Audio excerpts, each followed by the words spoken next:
ಶ್ರೀ ಗುರುಭ್ಯೋ ನಮಃ. ಹರಿ ಓಂ.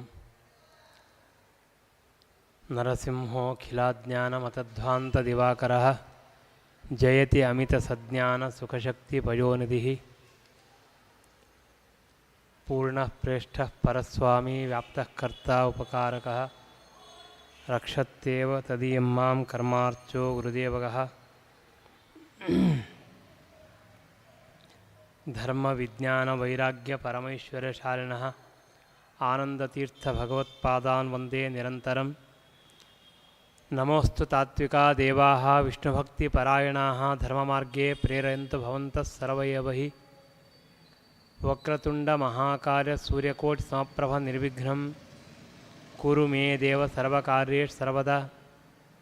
ನೌಮಿನ್ಯಾರ ಸುಧಾದಿಕೃಜ್ಜಯ ಮುನೀನ್ ಶ್ರೀಪಾದರಾಟ್ಸನ್ಮಣೀನ್ ವ್ಯಾಸಾರ್ಯಾನ್ ವಿವಿಧಾಗಮಾಬ್ಧಿವಿಹರಾನ್ ಶ್ರೀವಾದಿರಾಜಾನಪಿ ವಂದೇ ಹಂಸವರಾನ್ ರಘೂತ್ತಮಗುರೂನ್ ವೈದಗ್ಧ್ಯವಾರಾನ್ನಿಧೀನ್ ಶ್ರೀ ಸತ್ಯವ್ರತ ರಾಘವೇಂದ್ರ ಮುನಿಪಾನ್ ಸದ್ಬೋಧ ಸಧ್ಯಾನಪಾನ್ ಸತ್ಯಧೀರ ಕರಾಬ್ಜೋತ್ಥ ಜ್ಞಾನವೈರಾಗ್ಯ ಸಾಗರಃ ಸತ್ಯಜ್ಞಾನಾಖ್ಯತರಣಿ ಸ್ವಾಂತಧ್ವಾಂತಂ ನಿಕೃಂತತು ವಿದ್ಯಾಯಾಂ ವಿಬುಧಾಚಾರ್ಯಂ ವೇದಜ್ಞಾನಾಬ್ಧಿಚಂದಿರಂ ದುರ್ಮತಧ್ವಾಂತಮಾರ್ತಂಡಂ ಸತ್ಯಧ್ಯಾನಮುನಿಂ ಭಜೆ. ಸತ್ಯಾಭಿಜ್ಞಕರಾಬ್ಜೋತ್ಥಾನ್ ಪಂಚಾಶದ್ವರ್ಷಪೂಜಕಾನ್ ಸತ್ಯಪ್ರಮೋದತೀರ್ಥಾರ್ಯಾನ್ ನೌಮಿನ್ಯಾರ ಸುಧಾರತಾನ್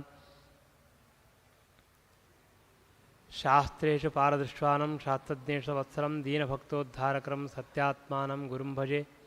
ವಿದ್ಯಾಪೀಠ ವಿಧಾತಾರಂ ವಿದ್ಯಾವಾರಿಧಿಚಂದಿರಂ ವಿದ್ಯಾರ್ಥಿವತ್ಸರಂ ವಂದೇ ಮಹಾಮಹಿಮ ಸದ್ಗುರುಂ.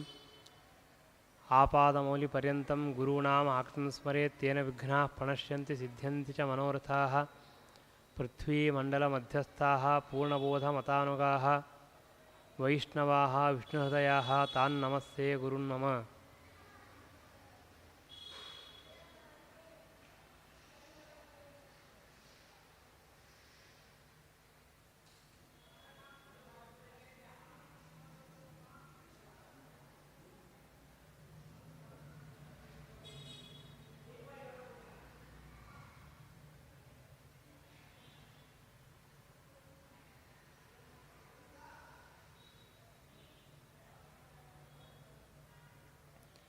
ಶ್ರೀ ಗುರುಭ್ಯೋ ನಮಃ. ಹರಿ ಓಂ.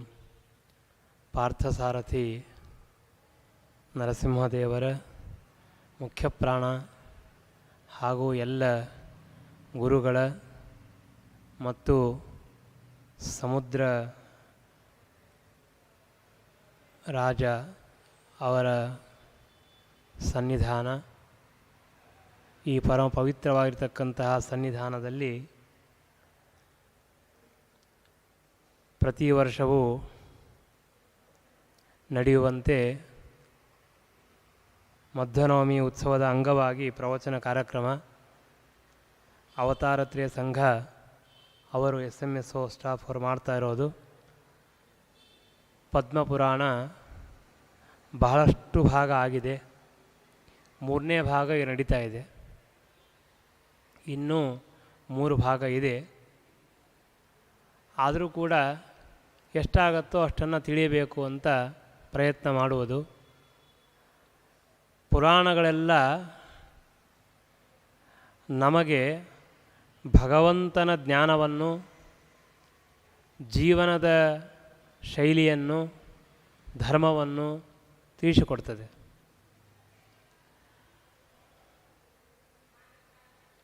ಶ್ರೀಮದಾಚಾರ್ಯರು ಒಂದು ಕಡೆಗೆ ಹೇಳುವಾಗ ಒಂದು ಮಾತನ್ನು ಹೇಳ್ತಾರೆ, ಯಾರು ಪುರಾಣವನ್ನು ತಿಳಿಯುವುದಿಲ್ಲ ನೈವ ಸಸ್ಯಾದ್ ವಿಚಕ್ಷಣಃ, ಅವನು ಪಂಡಿತ, ಬುದ್ಧಿವಂತ, ಜ್ಞಾನಿ ಎಂಬುದಾಗಿ ಶಾಸ್ತ್ರ ಒಪ್ಪುವುದಿಲ್ಲ ಅಂತ ಆ ಪುರಾಣದ ಬಗ್ಗೆ ಆ ಒಂದು ಮಾತನ್ನು ಹೇಳ್ತಾರೆ.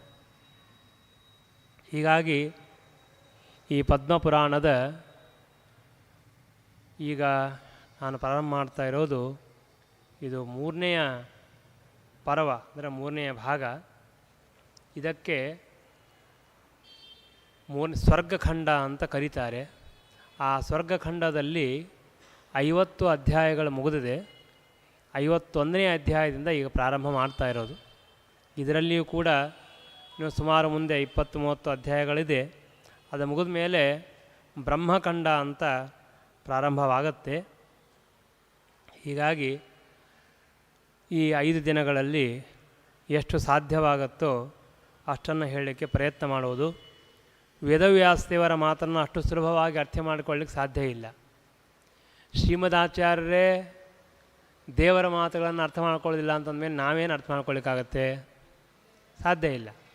ಆದರೂ ಕೂಡ ನಮಗೆಷ್ಟು ಅರ್ಥವಾಗುತ್ತೋ ಶ್ರೀಮದಾಚಾರ್ಯ ಹೇಳ್ಕೊಟ್ಟಿದ್ದಾರೆ, ಟೀಕಾರ ಹೇಳ್ಕೊಟ್ಟಿದ್ದಾರೆ, ಈ ರೀತಿಯಾಗಿ ನಾವು ಅರ್ಥ ಮಾಡಿಕೊಳ್ಳಿ ಅಂತ ಅವರು ಹೇಳಿದ ಮಾರ್ಗದಲ್ಲಿ ನಾವು ತಿಳಿದುಕೊಂಡು ಅದನ್ನು ಈ ವೇದವ್ಯಾಸರ ಮಾತನ್ನು ತಿಳಿಯುವುದರಿಂದ ಹೇಳುವುದರಿಂದ ಎಷ್ಟು ಧರ್ಮಗಳನ್ನು ಹೇಳ್ತಾರೆ. ನಮ್ಮಲ್ಲಿ ಸಹಜವಾಗಿ ಅನೇಕ ಧರ್ಮಗಳು ಬಂದಿದೆ. ನಾವೊಂದು ಮಾತು ಹೇಳ್ತೀನಿ, ಇಲ್ಲಿ ಬಂದಿದೆ ಅಂತ ಹೇಳ್ತೀನಿ. ಇವಾಗ ಕಚ್ಚಿ ಉಗುರನ್ನು ಕಿತ್ತಬಾರದು ಅಂತ ಇದೆ. ಸಹಜವಾಗಿ ಹೇಳ್ತಾರೆ, ಬಾಯ ಕೈ ಇಟ್ಕೊಂಡು ಉಗುರು ಕಿತ್ತಾ ಇದ್ರೆ ಹಾಗೆಲ್ಲ ಮಾಡಬಾರ್ದು ಅಂತ ಹೇಳ್ತೇವೆ. ಆ ಮಾತು ಇಲ್ಲಿ ಬರುತ್ತೆ, ಸುಮ್ಮನೆ ಯಾರೋ ಹೇಳಿದ್ದಲ್ಲ. ಅಂದರೆ ವೇದವ್ಯಾಸದೇವರು ಧರ್ಮವನ್ನು ಹೇಳುವಾಗ ಈ ತರಹದ ಅನೇಕ ಧರ್ಮಗಳನ್ನು ಹೇಳಿದ್ದಾರೆ. ಅದು ನಮ್ಮ ಭಾರತ ದೇಶದಲ್ಲಿ ವಿಶೇಷವಾಗಿ ನಮ್ಮಲ್ಲಿ ಸಹಜವಾಗಿ ಹೇಳ್ತಾ ಬಂದುಬಿಟ್ರು. ಎಲ್ಲರೂ ಹೇಳ್ತಾ ಕೇಳ್ತಾ ಬಂದಿದ್ದಾರೆ. ಆದ್ದರಿಂದಾಗಿ ಅದರ ಮಹತ್ವ ನಮಗೆ ಗೊತ್ತಾಗೋದಿಲ್ಲ, ಅದರ ಮಹತ್ವ ನಮಗೆ ಸುಲಭವಾಗಿ ತಿಳಿಯೋದಿಲ್ಲ. ಆದರೆ ಇಷ್ಟು ಮಾತ್ರ ಗೊತ್ತಾಗತ್ತೆ, ಪುರಾಣಗಳನ್ನು ಓದಿದಾಗ ನಾವೇನು ಧರ್ಮಶಾಸ್ತ್ರವನ್ನು ಹೇಳ್ತಾರೆ ನಮ್ಮ ಅನುಭವದಲ್ಲಿ ನಾವು ನೋಡ್ತಾ ಇರ್ತೀವಿ, ಹಿರಿಯರು ಹೇಳ್ತಾ ಬಂದಿರ್ತಾರೆ, ಅದೆಲ್ಲವೂ ಕೂಡ ಪುರಾಣಗಳಲ್ಲಿ ನೋಡಬಹುದು, ನೋಡಲಿಕ್ಕಾಗತ್ತೆ. ಧರ್ಮಶಾಸ್ತ್ರದಲ್ಲಿ ಇದ್ದದ್ದು ಇಷ್ಟು ಮಾತ್ರ ನಮಗೆ ಇಲ್ಲಿ ಗೊತ್ತಾಗತ್ತೆ.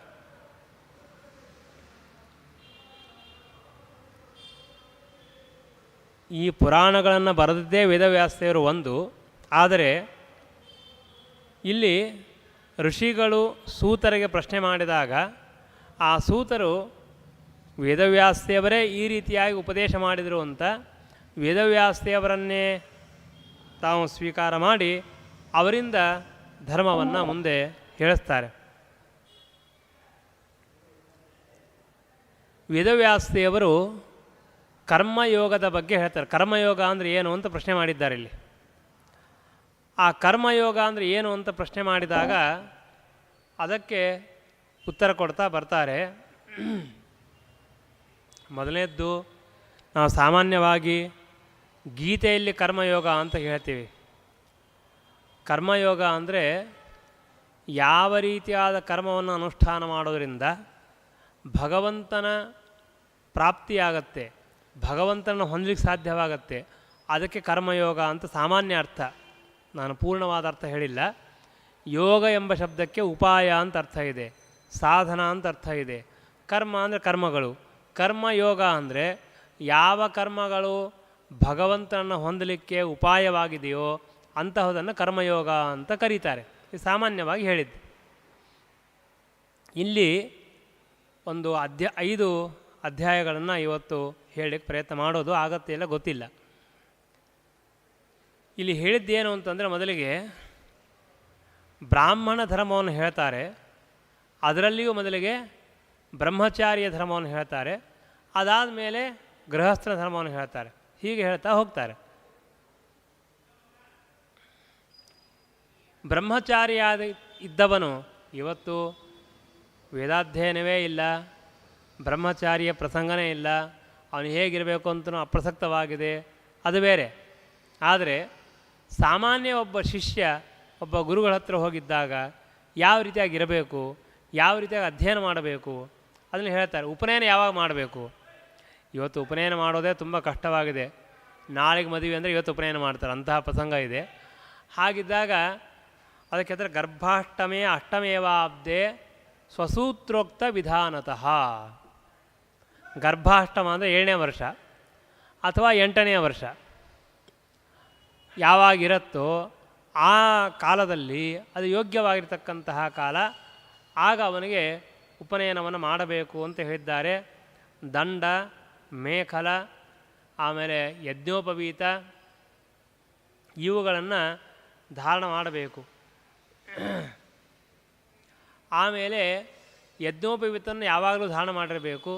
ಬದ್ಧ ಶಿಖಾಬಂಧನ ಮಾಡಿಕೊಂಡಿರಬೇಕು. ಅಂತಹ ವ್ಯಕ್ತಿ ತಾನು ವೇದಾಧ್ಯಯನ ಮಾಡಲಿಕ್ಕೆ ಅಧಿಕಾರಿಯಾಗ್ತಾನೆ ಅಂತ ಹೇಳ್ತಾರೆ. ಇನ್ನು ನಮ್ಮಲ್ಲೆಲ್ಲ ಮುಂಜಿವೆ ಅಥವಾ ಮುಂಜಿ ಅಂತೆಲ್ಲ ಕರೀತಾರೆ. ಅದು ಯಾಕೆ ಅಂತ ಕೇಳಿದರೆ, ಮೌಂಜಿ ಅಂತ ಒಂದು ದರ್ಭ ವಿಶೇಷ, ಆ ಮುಂಜಾ ಅಂತ ಕರೀತಾರೆ ಅದನ್ನು ಮಾಡಿದ್ದೆ ಮುಂಜಿ ಅಂತ ಆಗೋದು. ಆ ಸಿಕ್ಕರೆ ಅದನ್ನಿಟ್ಕೊಂಡು ಅದರಿಂದ ಆ ಮೌಂಜೀಂ ತ್ರಿವೃತ್ಸವಾಂ ಶಿಷ್ಟಾಂ ಕುರ್ಯಾತ್ ವಿಪ್ರಸ್ಯ ಮೇಖಲಾಂ. ಈ ಮೇಖಲಾ ಕಟ್ತಾರಲ್ಲ, ಅದು ಮೌಂಜಿ ತಗೊಂಡು ಕಟ್ಟಬೇಕು ಅಂತಿದೆ, ಅದರಿಂದ ಮಾಡಿದ್ದು. ಆ ಸಿಗದೇ ಇದ್ದರೆ ಆಗ ಮುಂಜಾಭಾವೇ ಕುಶೇನಾಹು, ದರ್ಭವನ್ನು ತೆಗೆದುಕೊಂಡು ಮಾಡಬೇಕು ಅಂತ. ಇವಾಗೆಲ್ಲ ದರ್ಭಂದೇ ಮಾಡ್ತಾರೆ, ಮುಂಜಾ ಎಲ್ಲ ಹುಡ್ಕೊಂಡು ಹೋಗೋದು, ಅದು ಸಿಗೋದೇ ಇಲ್ಲ, ಯಾರಿಗೆ ಗೊತ್ತೂ ಆಗೋದಿಲ್ಲ. ಆದರೆ ವ್ಯವಹಾರದಲ್ಲಿ ಮಾತ್ರ ನಾವೆಲ್ಲ ಮುಂಜುವೆ ಅಂತ ಕನ್ನಡದೊಳಗೆ ಹೇಳ್ತಾರೆ, ಇನ್ನು ಮರಾಠಿ ಒಳಗೆ ಮುಂಜಿ ಏನೋ ಅಂತಾರೆ. ಹೀಗಾಗಿ ಅಂತೂ ಆ ಮುಂಜಾ ಶಬ್ದದಿಂದ ಬಂದಿದ್ದು ಮೌಂಜಿ ಅಂತ ಅನ್ನೋದು ಸಂಸ್ಕೃತ ಶಬ್ದ. ಅದನ್ನು ಧಾರಣ ಮಾಡಬೇಕು ಅಂತ ಪ್ರಧಾನವಾಗಿ ಹೇಳಿದ್ದು. ಅದು ಆಮೇಲೆ ದಂಡ, ಆ ದಂಡವನ್ನು ಹೇಳ್ತಾ ಇರುವಾಗಲೂ ಕೂಡ ಪಲಾಶ ದಂಡವನ್ನು ಹೇಳಿದ್ದಾರೆ. ಅದಿಲ್ಲ ಅಂದರೆ ಈ ವೇಣು ಅದನ್ನು ತೆಗೆದುಕೊಳ್ಳಬಹುದು ಅಂತ ಹೇಳ್ತಾರೆ. ಸಿಗದೇ ಇದ್ದಾಗ, ಅನಿವಾರ್ಯವಾಗಿ ಎಲ್ಲೂ ಸಿಗಲಿಲ್ಲ ಅಂತಂದರೆ ಅದನ್ನು ಕೂಡ ತೆಗೆದುಕೊಳ್ಳಬಹುದು ಅಂತ. ಅಥವಾ ಅದೂ ಸಿಕ್ಕಿಲ್ಲ ಅಂತಂದರೆ ಯಜ್ಞ ಮಾಡಲಿಕ್ಕೆ ಬೇಕಾಗಿರತಕ್ಕಂತಹ ಯಾವ ವೃಕ್ಷವಿದೆಯೋ ಅದರ ಒಂದು ಕಟ್ಟಿಗೆಯನ್ನು ತೆಗೆದುಕೊಂಡು ಕೂಡ ತಾನು ಆ ದಂಡವನ್ನು ಹಿಡಿದುಕೊಳ್ಳಬಹುದು ಅಂತ ಹೇಳಿದ್ದಾರೆ. ಅದಾದಮೇಲೆ ಸಾಯಂಕಾಲ ಹಾಗೂ ಪ್ರಾತಃ ಕಾಲ ಎರಡೊತ್ತೂ ಕೂಡ ಸಂಧ್ಯಾವಂದನವನ್ನು ಮಾಡಬೇಕು ಅಂತ ಅನ್ನೋದನ್ನು ತಿಳಿಸ್ತಾರೆ. ಅದೇ ರೀತಿ ಅಗ್ನಿ ಕಾರ್ಯ, ಶ್ರೀಮದಾಚಾರ್ಯರು ಕೂಡ ಈ ಮಾತನ್ನು ಹೇಳ್ತಾರೆ. ಅಗ್ನಿ ಕಾರ್ಯಂ ತತಃ ಕುರ್ಯಾತ್ ಸಾಯಂ ಪ್ರಾತಃ ಪ್ರಸನ್ನಧೀಹಿ. ಸಾಯಂಕಾಲ ಮತ್ತು ಪ್ರಾತಃ ಕಾಲ ಎರಡೊತ್ತೂ ಕೂಡ ಅಗ್ನಿ ಕಾರ್ಯವನ್ನು ಮಾಡಬೇಕು ಅಂತನ್ನುವುದು ಆ ಬ್ರಹ್ಮಚಾರಿಗೆ ಇರತಕ್ಕಂತಹದ್ದು. ಇನ್ನೊಂದೇನು ಅಂತಂದರೆ, ಆಮೇಲೆ ಈ ದೇವತರ್ಪಣ ಪಿತೃತರ್ಪಣ ಇವು ಕೂಡ ಅವರಿಗಿದೆ. ಇನ್ನೊಂದು ಮಾತನ್ನು ಹೇಳ್ತಾರೆ, ಯಾರೇ ದೊಡ್ಡವರು ಕಳಿಸಿದ್ರೆ ನಮಸ್ಕಾರ ಮಾಡಬೇಕು ಅಂತ ಹೇಳ್ತಾರೆ. ಅಭಿವಾದನಶೀಲ ಸ್ಯಾತ್ ನಿತ್ಯಂ ವೃತ್ತೇಷು ಧರ್ಮತಃ ಅಸೌ ಅಹಂಭೋ ನಾಮೇತಿ ಸಮ್ಯಕ್ ಪ್ರಣತಿಪೂರ್ವಕಂ. ಸಾಮಾನ್ಯವಾಗಿ ಬ್ರಹ್ಮಚಾರಿ ಉಪನಯನ ಆದಮೇಲೆ ನಮಸ್ಕಾರ ಮಾಡೋಕ್ಕಾದಾಗ ಗೋತ್ರವನ್ನು ಹೇಳಿ ಪ್ರವರವನ್ನು ಹೇಳಿ ನಮಸ್ಕಾರ ಮಾಡಿಸ್ತಾರೆ. ಎಲ್ಲ ಬ್ರಹ್ಮಚಾರಿಗಳು ವೇದಾಧ್ಯಯನಗಳು ಹಾಗೆ ನಮಸ್ಕಾರ ಮಾಡಬೇಕು ಅಂತ ಶಾಸ್ತ್ರ ಹೇಳುತ್ತೆ. ಹೀಗಾಗಿ ಭೋ ನಾಮ ಇತಿ ಸಮ್ಯಕ್ ಪ್ರಣತಿಪೂರ್ವಕಂ ಅಂದರೆ ಅಹಂ ಭೋ ಅಭಿವಾದಯೇ ಅಂತ ಹೇಳಿ ನಮಸ್ಕಾರ ಮಾಡಬೇಕು. ಅವನ ಗೋತ್ರ ನಾಮಗಳನ್ನು ಹೇಳಿ ನಮಸ್ಕಾರ ಮಾಡಬೇಕು. ಅದರಿಂದ ಏನಾಗುತ್ತೆ ಅಂತಂದರೆ ಆಯುಷ್ಯ ಆರೋಗ್ಯ ಅದು ಹೆಚ್ಚಾಗತ್ತೆ. ಆ ನಮಸ್ಕಾರ ಮಾಡಿದ ಮೇಲೆ ಯಾರು ನಮಸ್ಕಾರ ಮಾಡ್ಕೊಂಡಿರ್ತಾರಲ್ಲ ಅವರ ಆಶೀರ್ವಾದ ಮಾಡಬೇಕು. ಆಯುಷ್ಮಾನ್ ಭವ ಸೌಮ್ಯೇತಿ ವಚೋ ವಿಪ್ರೋಭಿವಾದನೆ. ಧರ್ಮಶಾಸ್ತ್ರ ಹೇಳುತ್ತೆ, ನಮಸ್ಕಾರ ಮಾಡ್ಕೊಂಡು ಸುಮ್ಮನೆ ಕೂಡಬಾರ್ದು ಅಂತಂತಾರೆ. ಯಾರು ನಮಸ್ಕಾರ ಮಾಡಿರ್ತಾರೆ ಆ ವ್ಯಕ್ತಿಯನ್ನು ನೋಡಬೇಕು, ನೋಡಿ ಒಳ್ಳೆಯದಾಗಲಿ ಅಂತ ಹೇಳಬೇಕು. ಹೇಳದೇ ಇದ್ದರೆ ನಮಸ್ಕಾರ ಮಾಡಿಸ್ಕೊಂಡವ್ರಿಗೆ ಪಾಪ ಬರ್ತದೆ, ಧರ್ಮಶಾಸ್ತ್ರ ಹೇಳುತ್ತೆ. ಹೀಗಾಗಿ ನಮಸ್ಕಾರ ಮಾಡಿದ್ಕೊಂಡು ನೋಡಬೇಕು ಮೊದಲನೇದ್ದು.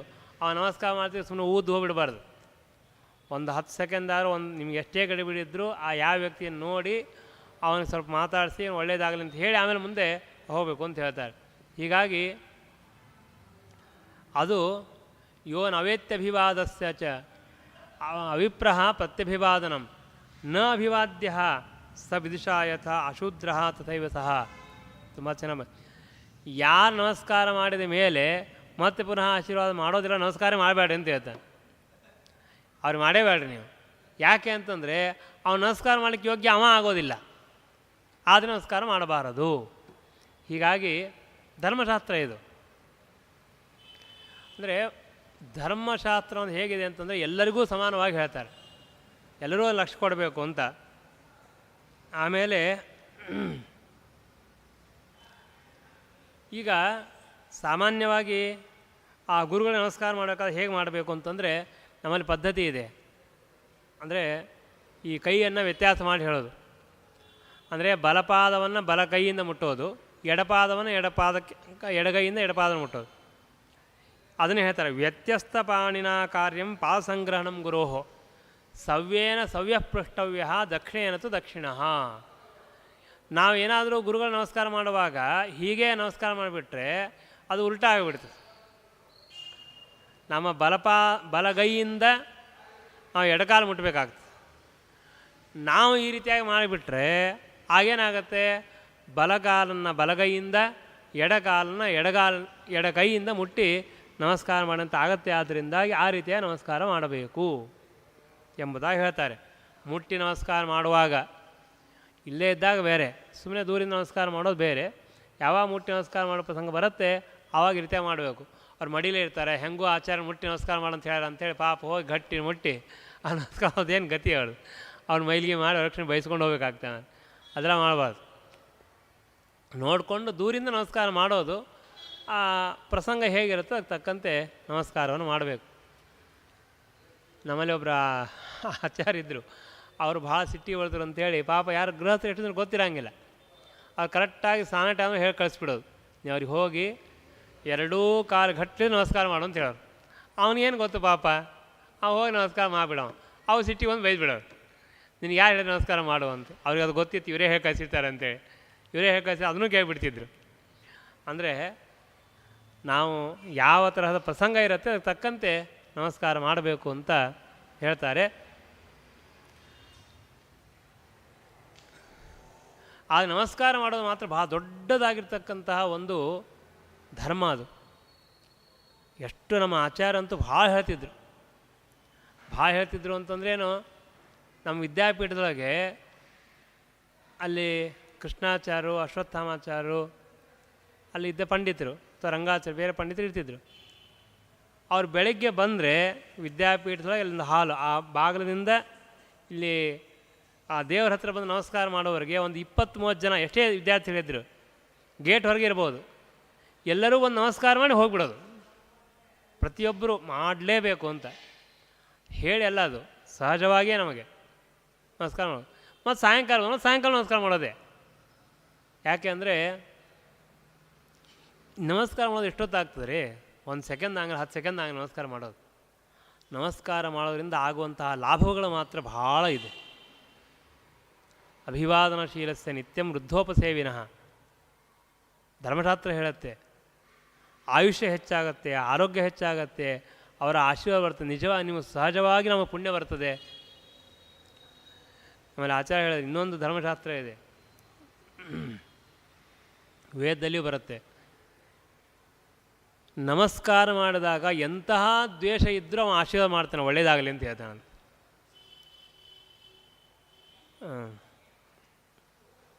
ಹೀಗಾಗಿ ಧರ್ಮಶಾಸ್ತ್ರ ಹೇಳೋದು, ಯಾವುದೇ ಪ್ರಸಂಗ ಇರಲಿ, ಏನೇ ಇರಲಿ, ನಾವು ಪ್ರತಿಯೊಬ್ಬ ವ್ಯಕ್ತಿಗೆ ಗೌರವ ಕೊಡಬೇಕು, ನಮಸ್ಕಾರ ಮಾಡಬೇಕು. ವಿಶೇಷವಾಗಿ ಬ್ರಾಹ್ಮಣರಿಗೆ, ತಂದೆ ತಾಯಿಗಳಿಗೆ, ಪಂಡಿತರಿಗೆ ಮಾಡಿದರೆ ನಮಗೆ ಲಾಭ ಇದೆ, ಅವ್ರಿಗೇನು ಲಾಭ ಇಲ್ಲ, ನಮಗೆ ಲಾಭ ಇದೆ ಅಷ್ಟೇ.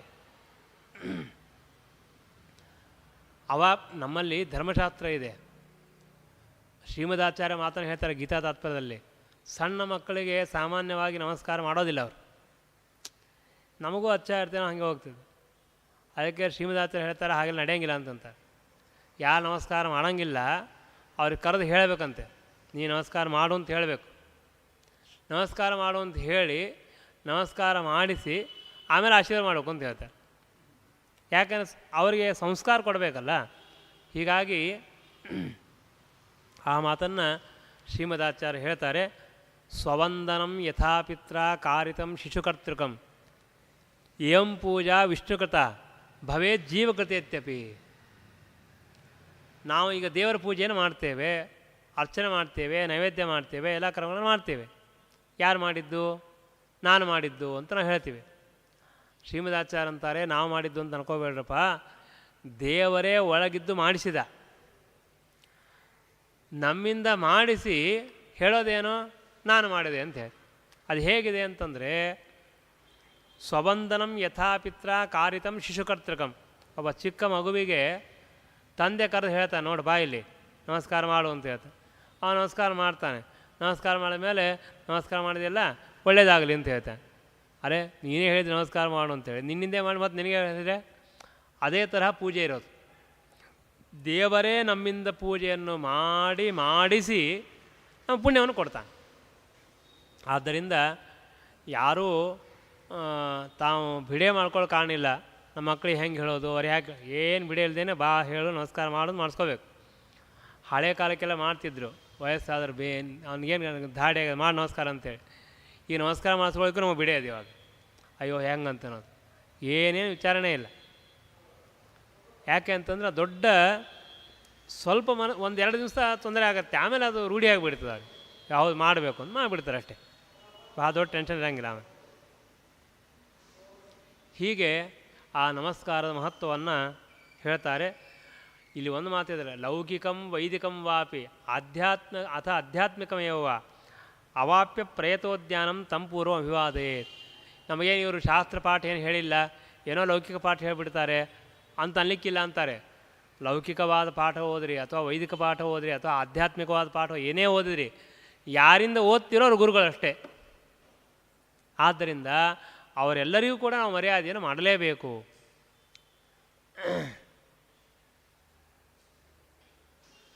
ಹೀಗೆ ಆ ಬ್ರಹ್ಮಚಾರಿಯ ಒಂದು ಸಾಮಾನ್ಯವಾಗಿರ್ತಕ್ಕಂತಹ ನಿಯಮವನ್ನು ಇಲ್ಲಿ ಹೇಳಿದ್ದಾರೆ. ಮತ್ತು ದೊಡ್ಡವರು ಯಾರೋ ಅವರೆಲ್ಲರೂ ಕೂಡ ಗುರುಗಳು ಅಂತ ಆಗ್ತಾರೆ. ಗುರುಗಳು ಯಾರು ಅಂತ ಹೇಳ್ತಾರೆ, ಅವರೆಲ್ಲರಿಗೂ ಕೂಡ ನಮಸ್ಕಾರ ಮಾಡಬೇಕು. ಗುರುನ್ ದೃಷ್ಟ ಸಮುತ್ತಿಷ್ಠೇತ್ ಅಭಿವಾದ್ಯ ಕಥಾಂಜಲಿ. ಏಕಾಶ್ ಮಾತುಗಳಿದೆ. ಇವತ್ತೆಲ್ಲ ಈ ಸಂಸ್ಕಾರಗಳೇ ಹೋಗ್ಬಿಟ್ಟಿದೆ. ಗುರುಗಳನ್ನು ನೋಡಿದ ತಕ್ಷಣ ಎದ್ದು ನಿಂದಿರಬೇಕು, ಅಭಿವಾದ್ಯ ಕಥಾಂಜಲಿ, ಎದ್ದು ನಿಂತು ನಮಸ್ಕಾರ ಮಾಡಬೇಕು. ಅವರು ಎದ್ದು ನಿಂತ ಆರಾಮ್ ಕೂತು ಬಿಡಬಾರ್ದು. ಅವ್ರು ಕೂಡುವವರೆಗೆ ಅವ್ರು ನಿಂತಿದ್ರೆ ಅವ್ನು ನಿಂತೇ ಇರಬೇಕು, ಆಮೇಲೆ ಕೂಡಬೇಕು. ನ ಏತೇರುಪೈಟ್ಸಂ ಸಾರ್ಧಂ ಯುವದೇನ್ ಆತ್ಮಕಾರಣಾತ್. ಅಥವಾ ಇನ್ನೊಂದು ಮುಂದೆ ಬರ್ತೀಗ ನೆನಪಾಗಿ ಹೇಳಿಬಿಡ್ತೇನೆ. ಅವರು ಎದ್ದು ನಿಂತು ಮಾತಾಡ್ತಿರ್ತಾರೆ, ನಾವು ಆರಾಮ್ ಕೂತು ಮಾತಾಡೋದು ಏನಂತೀರಿ, ಆಗ ಸರಿ ಓಕೆ ಪರವಾಗಿಲ್ಲ ಅಂತೆ. ಏನು ಓಕೆ ಪರವಾಗಿಲ್ಲ, ಹಾಗೆಲ್ಲ ಮಾಡಬಾರ್ದು ಅಂತ ಹೇಳ್ತಾರೆ. ದೊಡ್ಡವರ ಹತ್ರ ಗುರುಗಳ ಹತ್ರ ಮಾತಾಡ್ತಾ ಇರುವಾಗ ನಾವು ಕೂತ್ಕೊಂಡು ಅವ್ರ ನಿಂತು ಮಾತಾಡಲಿಕ್ಕಿಲ್ಲ, ಅವ್ರ ಎದ್ದು ನಿಂತೇ ಮಾತಾಡಬೇಕು. ಆಮೇಲೆ ಇನ್ನೊಂದು ಮಾತನ್ನು ಹೇಳ್ತಾರೆ, ಉದ್ರಿಕ್ತರೋಪಿ ಗಣೇಶ್ ಅನ್ಯೈಹಿ ಗುರುದ್ವೇಷಿ ಪತಥ್ಯತಃ. ಯಾವ ಕಾಲಕ್ಕೂ ಗುರುಗಳ ದ್ವೇಷವನ್ನು ಸರ್ವಥಾ ಮಾಡಬಾರದು. ಅವರು ವಿಶೇಷವಾಗಿ ಅವ್ರ ಪೂಜೆ ಮಾಡಬೇಕು. ಇನ್ನು ಇದರಲ್ಲಿ ಗುರುಗಳು ಅಂತ ಹೇಳ್ತಾ ಇರುವಾಗ ತಂದೆ, ತಾಯಿ, ಜ್ಯೇಷ್ಠ ಭ್ರಾತ, ದೊಡ್ಡ ಅಣ್ಣ, ಆಮೇಲೆ ವಿದ್ಯೆ ಉಪದೇಶ ಮಾಡಿರ್ತಕ್ಕಂಥವರು ಅಥವಾ ನಮಗೆ ಜೀವನವನ್ನು ಮಾಡಿಕೊಟ್ಟವರು ಯಾರೋ ಅವರೆಲ್ಲರನ್ನೂ ಕೂಡ ಗುರುಗಳಂತ ಹೇಳೋದು. ಅವರೆಲ್ಲರಿಗೂ ಕೂಡ ನಾವು ಮರ್ಯಾದೆ ಮಾಡಬೇಕು. ಕೇವಲ ಪಾಠ ಹೇಳಿದ ಗುರುಗಳಿಗೆ ಮಾತ್ರ ಮಾಡಬೇಕು ಅಂತ ಅರ್ಥ ಅಲ್ಲ. ತಂದೆ ತಾಯಿಗಳಿಗೂ ಕೂಡ ಅಷ್ಟೇ ಗೌರವವನ್ನು ಕೊಡಬೇಕು ಅಂತ ಹೇಳ್ತಾರೆ. ನಾವು ಸಾಮಾನ್ಯ ಏನು ವ್ಯವಹಾರದಾಗ ಏನಾಗಿದೆ, ಗುರು ಅಂದ ತಕ್ಷಣ ಪಾಠ ಯಾರು ಹೇಳ್ತಾರೋ ಗುರು ಅಂತ ನಮ್ಮ ವ್ಯವಹಾರ ಆಗಿದೆ. ಆದರೆ ಶಾಸ್ತ್ರಗಳಲ್ಲಿ ಹಾಗೆ ಹೇಳೋದಿಲ್ಲ. ಯಾವಾಗಲೂ ಗುರು ಅಂತ ಹೇಳಿದ್ರೆ ದೊಡ್ಡವರು, ಪೂಜ್ಯರು ಅಂತ ಇಷ್ಟೇ ಅರ್ಥ. ಪಾಠ ಹೇಳಿದವರು ವಿಶೇಷವಾಗಿ ಗುರುವನ್ನು ಕರೀತಾರೆ, ಇಲ್ಲ ಅಂತಲ್ಲ. ಈ ಧರ್ಮಶಾಸ್ತ್ರ ಹೇಳುವಾಗ ಮಾತ್ರ ಎಲ್ಲ ಕಡೆಯೂ ಕೂಡ ಪಂಚೈತೆ ಗುರವ ಸ್ಮೃತಃ, 5 ಜನ ಗುರುಗಳು, ಎಲ್ಲಿ ಹೋದರೂ ಹಾಗೇ ಬರುತ್ತೆ. ಆಮೇಲೆ ತಂದೆ ತಾಯಿಗಳು ಕೂಡ ನೋಡ್ರಿ, ನಾಸ್ತಿ ಮಾತ್ರ ಸಮಂ ದೈವಂ ನಾಸ್ತಿ ಪಿತೃಸಮೋ ಗುರು ತಯೋ ಪ್ರತ್ಯುಪಕಾರೋಪಿ ನ ಕಥಂಚನ ವಿದ್ಯತೆ. ತಾಯಿಗೆ ಸಮಾನನಾಗಿರ್ತಕ್ಕಂತಹ ದೇವತೆ ಇಲ್ಲ, ತಂದೆಗೆ ಸಮಾನನಾಗಿರ್ತಕ್ಕಂತಹ ಗುರು ಇಲ್ಲ. ಆದ್ದರಿಂದ ಎಷ್ಟೋ ಜನ ಇವತ್ತು ಕೇಳ್ತಾರೆ, ಏನು ಹೇಳೋದು ಯಾರಿಗೆ? ನಮ್ಮ ತಂದೆ ತಾಯಿ ನಮಗೇನು ಮಾಡಿದ್ದಾರೆ ಅಂತ ಕೇಳ್ತಾರೆ. ಏನು ಮಾಡಿದ್ದಾರೆ ಅಂತ ಏನು ಉತ್ತರ ಹೇಳಬೇಕು? ಏನು ಉತ್ತರ ಹೇಳಿ ಸಾಧ್ಯನೇ ಇಲ್ಲ. ಶಾಸ್ತ್ರ ಹೇಳುತ್ತೆ, ತಯೋ ಪ್ರತ್ಯುಪಕಾರೋಪಿ ನಕತ್. ನೀವು ಏನು ಮಾಡಿದರೂ ತಂದೆ ತಾಯಿಗಳಿಗೆ ಪ್ರತಿಯಾಗಿ ಉಪಕಾರ ಮಾಡಿ ಮೂಡಿಸ್ತೀನಿ ಅಂತ ಸರ್ವಥಾ ಸಾಧ್ಯನೇ ಇಲ್ಲ.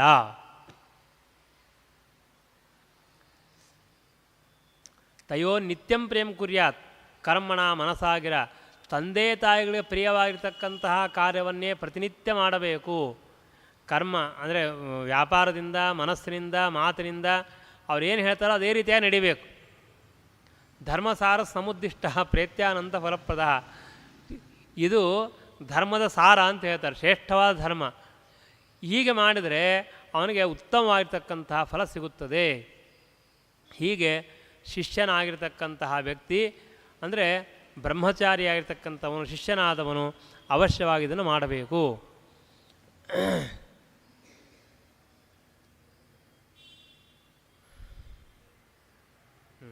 ಶ್ರೀಮದಾಚಾರ್ಯರು ಒಂದು ಮಾತನ್ನು ಗೀತಾಭಾಷ್ಯದೊಳಗೆ ಹೇಳಿದ್ದಾರೆ. ಆ ಮಾತನ್ನು ಇಲ್ಲಿ ನೋಡಲಿಕ್ಕಾಗತ್ತೆ. ವಿದ್ಯಾ ಕರ್ಮ ವಯೋ ಬಂಧು ವಿತ್ತಂ ಭವತಿ ಪಂಚಮಂ ಮಾನ್ಯಸ್ಥಾನಾನಿ ಪಂಚಾಹು ಪೂರ್ವಂ ಪೂರ್ವಂ ಗುರುತ್ತರಾತ್. ಇಲ್ಲಿ ವಾಕ್ಯ ಹೀಗಿದೆ, ಅಲ್ಲಿ ಬೇರೆ ಥರ ಇದೆ.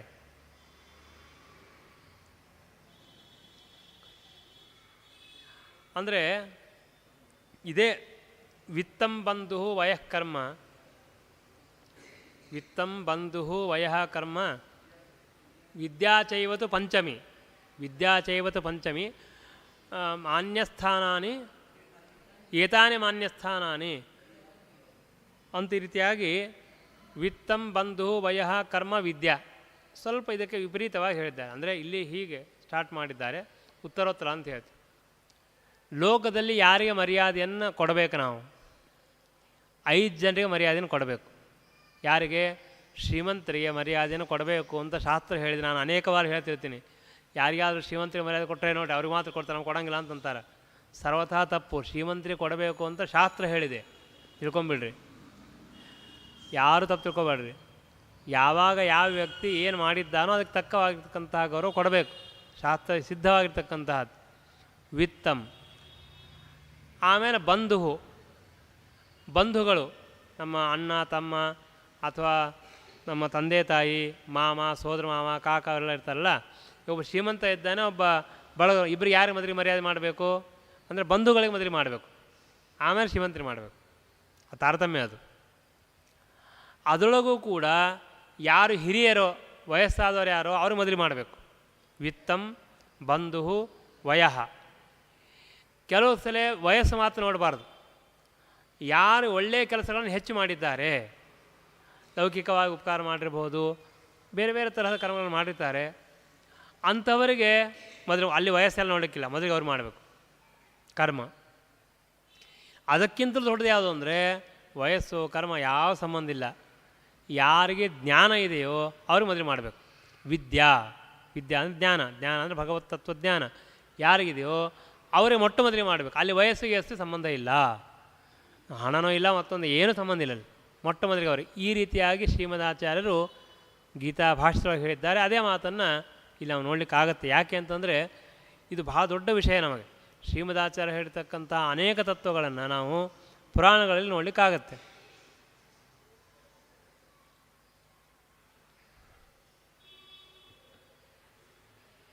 ಇನ್ನು ಅನೇಕ ಮಾತುಗಳು ಬಂದಿದೆ. ನಾವು ಒಂದು ಕಡೆಗೆ ಹೋಗ್ತಾ ಇರ್ತೀವಿ. ಹೋಗ್ತಾ ಇರುವಾಗ ಒಬ್ಬರು ಎದುರಿಗೆ ಬರ್ತಾರೆ ಅಂತ ತಿಳ್ಕೊಳ್ರಿ. ಎದುರಿಗೆ ಬಂದಾಗ ಪಂಥಾದೇರೋ ಬ್ರಾಹ್ಮಣಾಯ ಸ್ತ್ರೀರಾಜ್ಞೆ ವಿಚಕ್ಷುಷೆ.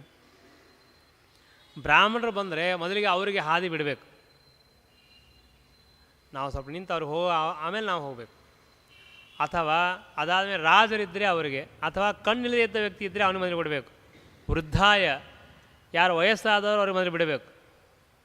ಅಥವಾ ಯಾವನೋ ವ್ಯಕ್ತಿ ಭಾರ ಹೊತ್ಕೊಂಬಂದಿರ್ತಾನೆ, 10 kg 20 kg ಏನು ಹೊತ್ಕೊಂಬಂದಿರ್ತಾನೆ, ಅವ ಬರ್ತಿರ್ತಾನೆ, ಆರಾಮ್ ಹೋಗ್ತಿರೋದು. ಹಂಗೆ ಮಾಡಬಾರ್ದು. ಅವನಿಗೆ ಮೊದಲಿಗೆ ಬಿಟ್ಟು ಆಮೇಲೆ ನಾವು ಹೋಗಬೇಕು. ರೋಗಿಣೇ ದುರ್ಬಲಾಯಚ, ಯಾರಾದರೂ ರೋಗಿಗಳಿದ್ದರೆ ಅವ್ರಿಗೆ ಮೊದಲಿಗೆ ಬಿಡಬೇಕು. ನೋಡಿ ಯಾಕೆ ಹೇಳ್ತಾನೆ, ಇವೆಲ್ಲ ನಮ್ಮ ಧರ್ಮಶಾಸ್ತ್ರದಲ್ಲಿ ಬಂದಿದ್ದು. ಅಥವಾ ಅಶಕ್ತರಾಗಿರ್ತಾರೆ ಅವ್ರೇನು ಅಂಥವರಿಗೆ ಭಿಕ್ಷಾಂ ಆದೃತ್ಯ ಶಿಷ್ಟಾನಾಂ ಗೃಹೇಭ್ಯ ಪ್ರಯತೋನ್ವಹಂ. ಇದೆಲ್ಲ ಯಾಕೆ ಹೇಳ್ತಾರೆ ಗೊತ್ತಾ? ಬ್ರಹ್ಮಚಾರಿಯಾದವನು ಮನೆ ಮನೆಗೆ ಹೋಗಿ ಭಿಕ್ಷೆಯನ್ನು ಬೇಡಿ ಬರಬೇಕು. ಆಗಿನ ಕಾಲಕ್ಕೆ ಆಗಿತ್ತು. ಆ ಮನೆಗೆ ಹೋಗ್ತಾ ಇರುವಾಗ ಈ ಎಲ್ಲ ಪ್ರಸಂಗ ಬರುತ್ತೆ. ಎದುರಿಗೆ ವೃದ್ಧರು ಬರಬಹುದು, ಬ್ರಾಹ್ಮಣರು ಬರಬಹುದು, ಅಥವಾ ಒಬ್ಬ ಭಾರ ಹೊತ್ತುಕೊಂಡು ಬರಬಹುದು. ಬಂದಾಗ ಯಾವ ರೀತಿಯ ವ್ಯವಹಾರವನ್ನು ಮಾಡಬೇಕು ಅನ್ನೋದನ್ನು ಇಲ್ಲಿ ತೋರಿಸ್ಕೊಡ್ತಾರೆ. ಆಮೇಲೆ ಆ ಭಿಕ್ಷೆಯನ್ನು ತೆಗೆದುಕೊಂಡು ಬಂದು ಗುರುಗಳಿಗೆ ಒಪ್ಪಿಸಿ ಅವರೇನು ಕೊಡ್ತಾರೋ ಅದನ್ನು ತಾನು ಸ್ವೀಕಾರ ಮಾಡಬೇಕು ಎಂಬುದಾಗಿ ಇಲ್ಲಿ ತಿಳಿಸಿದ್ದಾರೆ. ತುಂಬ ವಿಚಾರಗಳಿದೆ. ನಾನು ಎಷ್ಟು ಸಾಧ್ಯ ಇದೆ ಅಷ್ಟನ್ನು ಸಂಕ್ಷೇಪ ಮಾಡಿ ಕೆಲವು ಮಾತು ಪ್ರತಿನಿತ್ಯ ಯಾವುದಕ್ಕೆ ಉಪಯೋಗ ಬೀಳುತ್ತೆ ಅದನ್ನು ಮಾತ್ರ ಹೇಳ್ತಾ ಇದ್ದೆ. ಇದಾದ ಮೇಲೆ ಆ ಭಿಕ್ಷಾ ಬೇಡೋದು ಹೇಗಿದೆ ಅಂತಂದರೆ, ಒಂದು 3-4 ಮನೆಗೆ ಹೋಗಬೇಕು, ಅವ್ರು ಕೊಟ್ಟರೆ ಸಂತೋಷ, ಇಲ್ಲ ಅಂದರೆ ಇನ್ನೊಂದು ಮನೆಗೆ ಹೋಗೋದು. ಅಂತೂ ಒಂದು 10 ಮನೆಗೆ ಹೋಗಿ ಎಷ್ಟು ತನಗೆ ಉಪಯೋಗ ಬೀಳುತ್ತೆ ಅಥವಾ ಬೇರೆ ಕಡೆಗೆಲ್ಲ ತಮ್ಮ ಜೊತೆಗಿದ್ದವರೇ ಗುರುಗಳಿಗೆ ಒಪ್ಪಿಸಲಿಕ್ಕೆ ಆಗುತ್ತೆ ಅಷ್ಟನ್ನು ತೆಗೆದುಕೊಂಡು ಬರಬೇಕು.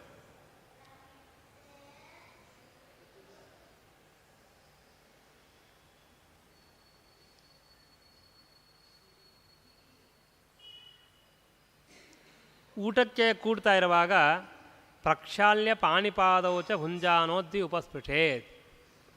ಕೈಕಾಲುಗಳನ್ನು ತೊಳೆದುಕೊಂಡು ಬಂದೇ ಊಟಕ್ಕೆ ಕೂಡಬೇಕು. ಧರ್ಮಶಾಸ್ತ್ರ ಇರೋದು ಈ ಕೈ ಕಾಲೆರಡು ಹಸಿ ಇರಬೇಕು ಅಂತಾರೆ, ಒಣ ಇರಬಾರ್ದು, ಹಸಿಯಾಗಿರಬೇಕು, ಹಾಗೆ ಇರಬೇಕು ಅಂತ ಹೇಳ್ತಾರೆ. ಮಲಗಿಕೊಳ್ಳುವಾಗ ಉಲ್ಟಾ, ಆವಾಗ ಕಾಲು ಹಸಿಯಾಗಿರಬಾರ್ದು, ಪೂರ್ತ ಕೈ ಕಾಲು ಒಣಗಿಸ್ಕೊಂಡೇ ಆಮೇಲೆ ಮಲ್ಕೋಬೇಕು. ಊಟಕ್ಕೆ ಕೊಡುವಾಗ ಹೀಗೆ, ಮಲಗುವಾಗ ಹಾಗೆ ಹೇಳ್ತಾರೆ. ಆದ್ದರಿಂದ ಅಂದರೆ ಕೈಕಾಲು ತೊಳ್ಕೊಂಡೆ ನಾವು ಊಟ ಇವತ್ತಿನವರೇನೋ ನಾವು ಭಾಳ ದೊಡ್ಡ ವ್ಯಕ್ತಿಗಳು, ನಾವೆಲ್ಲ ಕೈಕಾಲು ತೊಳ್ಕೊಂಡು ಸ್ವಚ್ಛಾಗಿ ಊಟ ಮಾಡ್ತೀವಿ. ಏನು ಸ್ವಚ್ಛ? ನಾವು ಅನಾಕಾಲ ಹೇಳ್ಕೊಂಡು ಬಂದೀವಿ ನಾವು. ಇವಾಗ ಕೊರೋನಾ ಬಂದಮೇಲೆ ಎಲ್ಲ ಸ್ಟಾರ್ಟ್ ಮಾಡಿದ್ದಾರೆ, ಕೈ ಕಾಲು ಗೋವಿಂದ ತೊಳ್ಕೊ ಈ ತೊಳ್ಕೊ ಅಂತೇಳಿ. ನಮ್ಮ ಶಾಸ್ತ್ರದಲ್ಲಿ ಪರಂಪರಾಗತವಾಗಿಯೇ ಊಟಕ್ಕೆ ಕೊಡೋಕೆ ಮೊದಲಿಗೆ ಎಲೆ ಹಾಕ್ತಾರೆ ಅಂದರೆ ಒಂದು ಸಲ ಕೈ ಕಾಲು ತೊಳ್ಕೊಂಡು ಬಂದು ಆಮೇಲೆ ಊಟಕ್ಕೆ ಕೊಡಬೇಕು. ಆಮೇಲೆ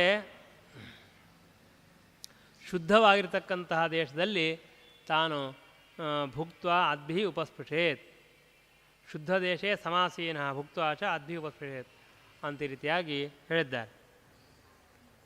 ಇಲ್ಲಿಗೆ 51ನೇ ಅಧ್ಯಾಯ ಮುಗಿದಿದೆ. ನಮ್ಮ ಶಾಸ್ತ್ರದಲ್ಲಿ ಆಚಮನದ ಬಗ್ಗೆ ನಿಮಗೆ ಗೊತ್ತಿರುತ್ತೆ. ಆಚಮನ ಅನೇಕ ಪ್ರಸಂಗಗಳಲ್ಲಿ ಆಚಮನ ಹೇಳಿದ್ದಾರೆ. ಈ ಆಚಮನ ಅಂತನ್ನೋದು ತುಂಬ ವಿಚಿತ್ರವಾದದ್ದು.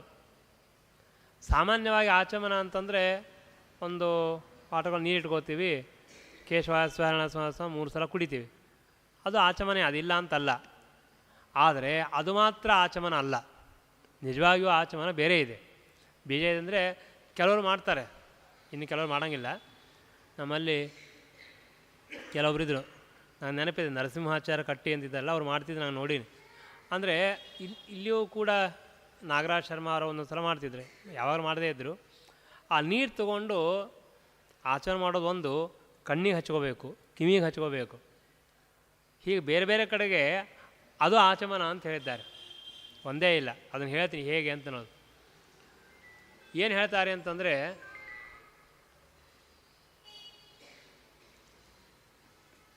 ಈ ಆಚಮನ ಅಂತನ್ನೋದು ಸಾಮಾನ್ಯವಾಗಿ ಊಟವಾದ ಮೇಲೆ ಆಚಮನವನ್ನು ಮಾಡೋದು. ಬೇರೆ ಬೇರೆ ಪ್ರಸಂಗಗಳಲ್ಲಿ ಕೂಡ ಹೇಳಿದ್ದಾರೆ. ಕಂಡ ಆಚಮನ ಅಂತನ್ನೋದು ಪವಿತ್ರ ಆಗಲಿಕ್ಕೆ ಮಾಡೋದು. ಅಪವಿತ್ರ ಆದರೆ ಪವಿತ್ರ ಆಗಬೇಕನ್ನೋ ಸಲುವಾಗಿ ಆಚಮನ ಮಾಡೋದು. ಇಲ್ಲಿ ಹೇಳಿದ್ದೆಲ್ಲ ಮಾತು ಹೇಳಿದ್ರೆ ನೀವು ನಮ್ಮನ್ನೆಲ್ಲ ಬೈತಿದ್ರೆ ಎಲ್ಲ ಹೇಳೋಗಿಲ್ಲ, ಅಷ್ಟನ್ನು ಮಾತು ಹೇಳ್ತೀನಿ. ಕಂಡವ್ರ ಜೊತೆಗೆ ಮಾತಾಡಿದ್ರೆ ಆಚರಣೆ ಮಾಡಬೇಕು ಅಂತ ಹೇಳಿದ್ದಾರೆ. ಅದಕ್ಕೆ ಹೇಳಿದೆ ನಾನು, ಚಂಡಾಲ ಮ್ಲೇಚ್ಛ ಸಂಭಾಷೆ, ನಿಮಗೆಲ್ಲ ಅರ್ಥ ಆಗುತ್ತೆ, ನಾನು ಹೇಳೋದಿಲ್ಲ. ಹೀಗಾಗಿ ಸ್ತ್ರೀ ಶೂದ್ರೋಚ್ಛಿಷ್ಟ ಭಾಷಣೆ ಉಚ್ಛಿಷ್ಟಂ ಪುರುಷಂ ದೃಷ್ಟ ಭೋಜ್ಯಂಚಾಪಿ ತಥಾವಿಧಂ ಆಚಾಮೇತ್. ಈ ಎಲ್ಲ ಪ್ರಸಂಗಗಳಲ್ಲಿಯೂ ಕೂಡ ಆಚಮನವನ್ನು ಮಾಡಬೇಕು ಅಂತ ಹೇಳಿದ್ದಾರೆ. ನೋಡಿ, 2 ಸಲ ಆಚರಣೆ ಮಾಡಿ, ಬೆಳಗಿನ ಸಾಯಂಕಾಲ ತನಕ. ಆಮೇಲೆ ಅಶ್ರುಪಾತೇವ, ಕಣ್ಣೀರು ಹಾಕಿದರೆ ಆಚರಣೆ ಮಾಡಬೇಕು ಅಂತ ಹೇಳಿದ್ದಾರೆ. ಲೋಹಿತಸ್ಯ, ಈ ರಕ್ತ ಇತ್ಯಾದಿಗಳನ್ನು ಮುಟ್ಟಿದರೆ ಆವಾಗಲೂ ಕೂಡ ಶುದ್ಧ ಮಾಡ್ಕೊಂಡು ಆಮೇಲೆ ಆಚರಣೆ ಮಾಡಬೇಕು. ಆಮೇಲೆ ಸ್ನಾನ ನಾವು ಊಟ ಮಾಡ್ತೀವಲ್ಲ, ಊಟ ಮಾಡಿದ ಮೇಲೆ ಆಚರಣೆ ಮಾಡಬೇಕು. ಊಟ ಮಾಡಿದ ಮೇಲೆ ಅಂತ ಅಷ್ಟೇ ಅಲ್ಲ, ಏನೇ ಒಂದು ತಿಂದರೆ ಆಚರಣೆ ಮಾಡಬೇಕು ಅಂತಿದೆ ಧರ್ಮಶಾಸ್ತ್ರದೊಳಗೆ. ಎಲ್ಲದಕ್ಕೂ ಆಚರಣೆ ಹೇಳಿದ್ದಾರೆ. ಭೀಮಸೇನ ದೇವರ ಚರಿತ್ರೆಯಲ್ಲಿ ನಾವು ಕೇಳ್ತೇವೆ, ಬಕಾಸುರನನ್ನು ಸಂಹಾರ ಮಾಡ್ತಾರೆ ಭೀಮಸೇನ ದೇವರು. ಆ ಬಕಾಸುರನ ಸಂಹಾರ ಮಾಡುವಾಗ ಶ್ರೀಮದಾಚಾರ್ಯ ಹೇಳ್ತಾರೆ, ಆಚಮ್ಯತೇನ ಯುಧೇ. ತಾತ್ಪರ್ಯ ಬರುವಂಥ ಮಾತಿದು. ನಾವು ಆರಾಮಿದ್ದಾಗೆ ಆಚರಣೆ ಮಾಡೋಂಗಿಲ್ಲ, ಯುದ್ಧಕ್ಕೆ ಬಂದರೆ ಏನು ಆಚರಣೆ ಮಾಡ್ತೀನಿ. ಆ ಬಕಾಸುರ ಬಂದು ಆ ಕಡೆ ನಿಂತು ಎಲ್ಲ ತಿಂತಾ ಇದ್ದ. ಇನ್ನೊಂದು ಮಾತು ಹೇಳ್ತಾರೆ, ಯುದ್ಧ ಮಾಡುವಾಗ ತಾವು ಊಟ ಮಾಡ್ತಿದ್ರು. ಆ ಊಟ ಮಾಡುವಾಗ ಅವನನ್ನು ನೋಡಲಿಲ್ಲ ಅಂತ ಹೇಳ್ತಾರೆ. ನೋಡದೆ ಹಿಂಗೆ ಆ ಕಲ್ಲು ಆ ಮರ ಏನು ಕೈ ಸಿಗ್ತು ಹಿಂಗೆ ಎತ್ತಿ ಒಗಿತಿದ್ರು ಹಿಂದೆ. ನೋಡಲಿಲ್ಲ, ಯಾಕಂದರೆ ಊಟಕ್ಕೆ ಕೂತ ಕಂಡು ನೋಡಬಾರ್ದು. ಅದು ನೋಡ್ದೇನೆ ಹಾಗೆ ಊಟ ಮಾಡಿದರು. ಊಟ ಆದಮೇಲೆ ಕೈ ತೊಳ್ಕೊಂಡು ಆಚರಣೆ ಮಾಡಿ ಆಚಮ್ಯತೇನ ಯುಧೇ, ಆಮೇಲೆ ಅವರು ಯುದ್ಧವನ್ನು ಮಾಡಿದರು. ಶ್ರೀಮದಾಚಾರ್ಯ, ನಾನು ಯಾಕೆ ಹೇಳೋದಂದರೆ ತಾತ್ಪರ್ಯ ತುಂಬ ನೋಡಲಿಕ್ಕೇನೋ ಚೆನ್ನಾಗಿದೆ ಅಂತ, ಭಾಳ ಕಷ್ಟ ಅದು. ಸಣ್ಣ ಮಾತು ದೊಡ್ಡ ಧರ್ಮವನ್ನು ಹೇಳ್ತದೆ. ಭೀಮಸೇನ ದೇವರು ಅಂತಹ ಪ್ರಸಂಗದಲ್ಲಿಯೂ ಕೂಡ ಆಚಮನವನ್ನು ಮಾಡದೇ ಇಲ್ಲ, ಮಾಡಿದರು. ಯಾಕೆ ಅಂತಂದರೆ ಮಾಡದೇ ಇದ್ದರೆ ನಾವು ಊಟ ಮಾಡಿರ್ತೀವಲ್ಲ, ಅದರಿಂದ ಅಪಾವಿತ್ರ್ಯ ಬಂದಿರುತ್ತೆ, ಅದು ಹಾಗೆ ಉಳ್ಬಿಡ್ತದೆ, ಉಚ್ಚಿಷ್ಟ ಹಾಗೆ ಉಳ್ಬಿಡ್ತದೆ, ಅದು ನಾವು ಶುದ್ಧರಾಗೋದಿಲ್ಲ. ಆಚರಣೆ ಮಾಡಿದರೆ ಶುದ್ಧರಾಗ್ತೀವಿ. ಅದಕ್ಕಾಗಿ ಮಾಡಬೇಕು ಅಂತ ಅಲ್ಲಿ ಹೇಳಿದ್ದಾರೆ. ಭೋಜನೆ ಸಂಧ್ಯೆಯೋ ಸ್ನಾತ್ವ ಪೀತ್ವಾ ಮೂತ್ರ ಪುರುಷಯೋ ಆಗತೋ ಆಚಮೇ ಸುಪ್ತ ಅಸಗತ್ ಸದಾನ್ಯತಃ. ಈ ಬೇರೆ ಬೇರೆ ಪ್ರಸಂಗಗಳಲ್ಲಿ ಇದನ್ನು ಹೇಳಿದ್ದಾರೆ. ನೀರು ಮಾತ್ರ ಶುದ್ಧವಾಗಿರ್ತಕ್ಕಂತಹ ನೀರನ್ನೇ ತೆಗೆದುಕೊಂಡು ಆಚರಣೆ ಮಾಡಬೇಕು ಅಂತ ತಿಳಿಸಿಕೊಟ್ಟಿದ್ದಾರೆ. ಇಲ್ಲೊಂದು ಮಾತು ಬರುತ್ತೆ, ಶೂದ್ರ ಅಶುಚಿಕರೋನ್ಮುಕ್ತೈ ನ ಕ್ಷಾರಾವಿಸ್ತತೈವ ಚ. ಕಂಡವರು ತಂದ ನೀರಿನಿಂದ ಕಂಡವರು ಮುಟ್ಟಿದ ನೀರಿನಿಂದ ಸರ್ವಥಾ ಆಚರಣೆಗಳನ್ನು ಮಾಡಲಿಕ್ಕಿಲ್ಲ. ನಾವು ಹೇಳ್ತೇವೆ, ಅದು ಸ್ಪಷ್ಟವಾಗಿ ಹೇಳಿದ್ರೆ ನಿಮ್ಗೆ ಅರ್ಥ ಆಗುತ್ತೆ ಅಷ್ಟೇ. ಏನೋ ಆಚಾರ್ಯ ಹೇಳ್ತಾರೆ ಅಂತ ಅನ್ನಿಸ್ತದೆ. ಧರ್ಮಶಾಸ್ತ್ರಗಳೆಲ್ಲ ಇದ್ದದ್ದದು. ಅಥವಾ ನ ಕ್ಷಾರಾಭಿ ಅಂದರೆ ಉಪ್ಪು ನೀರು, ಸಮುದ್ರ ನೀರಿರುತ್ತಲ್ಲ, ಅದರಿಂದ ಆಚರಣೆ ಮಾಡಲಿಕ್ಕಿಲ್ಲ. ನ ಕ್ಷಾರಾಭಿ ತಥೈವ ಚ. ನ ಚೈವ ಅಂಗುಲಭಿ ಶಬ್ದಂ ನ ಕುರ್ಯಾನ್ ಅನ್ಯಮಾನಸಃ. ಆ ನೀರಿನಲ್ಲಿ ಕೈ ಎದ್ದಬಾರ್ದು. ಕೈ ಎದ್ದಿ ಆ ನೀರು ತಗೊಂಡು ಆಚರಣೆ ಮಾಡಲಿಕ್ಕಿಲ್ಲ. ನ ಪಾಣಿ ಕ್ಷುಭಿತಾಭಿವ ನ ಬಹಿರ್ಗಂಧಯವ ಹೃದ್ಗಾಭಿ ಪೂಜ್ಯತೆ ವಿಪ್ರ ಕಂಠ್ಯಾಭಿ. ಹೀಗೆ ನಾನಾ ರೀತಿಯಿಂದ ಆ ಆಚಮನಕ್ಕೆ ತರುವಂತಹ ನೀರನ್ನು ಇಲ್ಲಿ ಹೇಳಿದ್ದಾರೆ. ಅಂತರಾಂಗುಷ್ಠದೇಶ.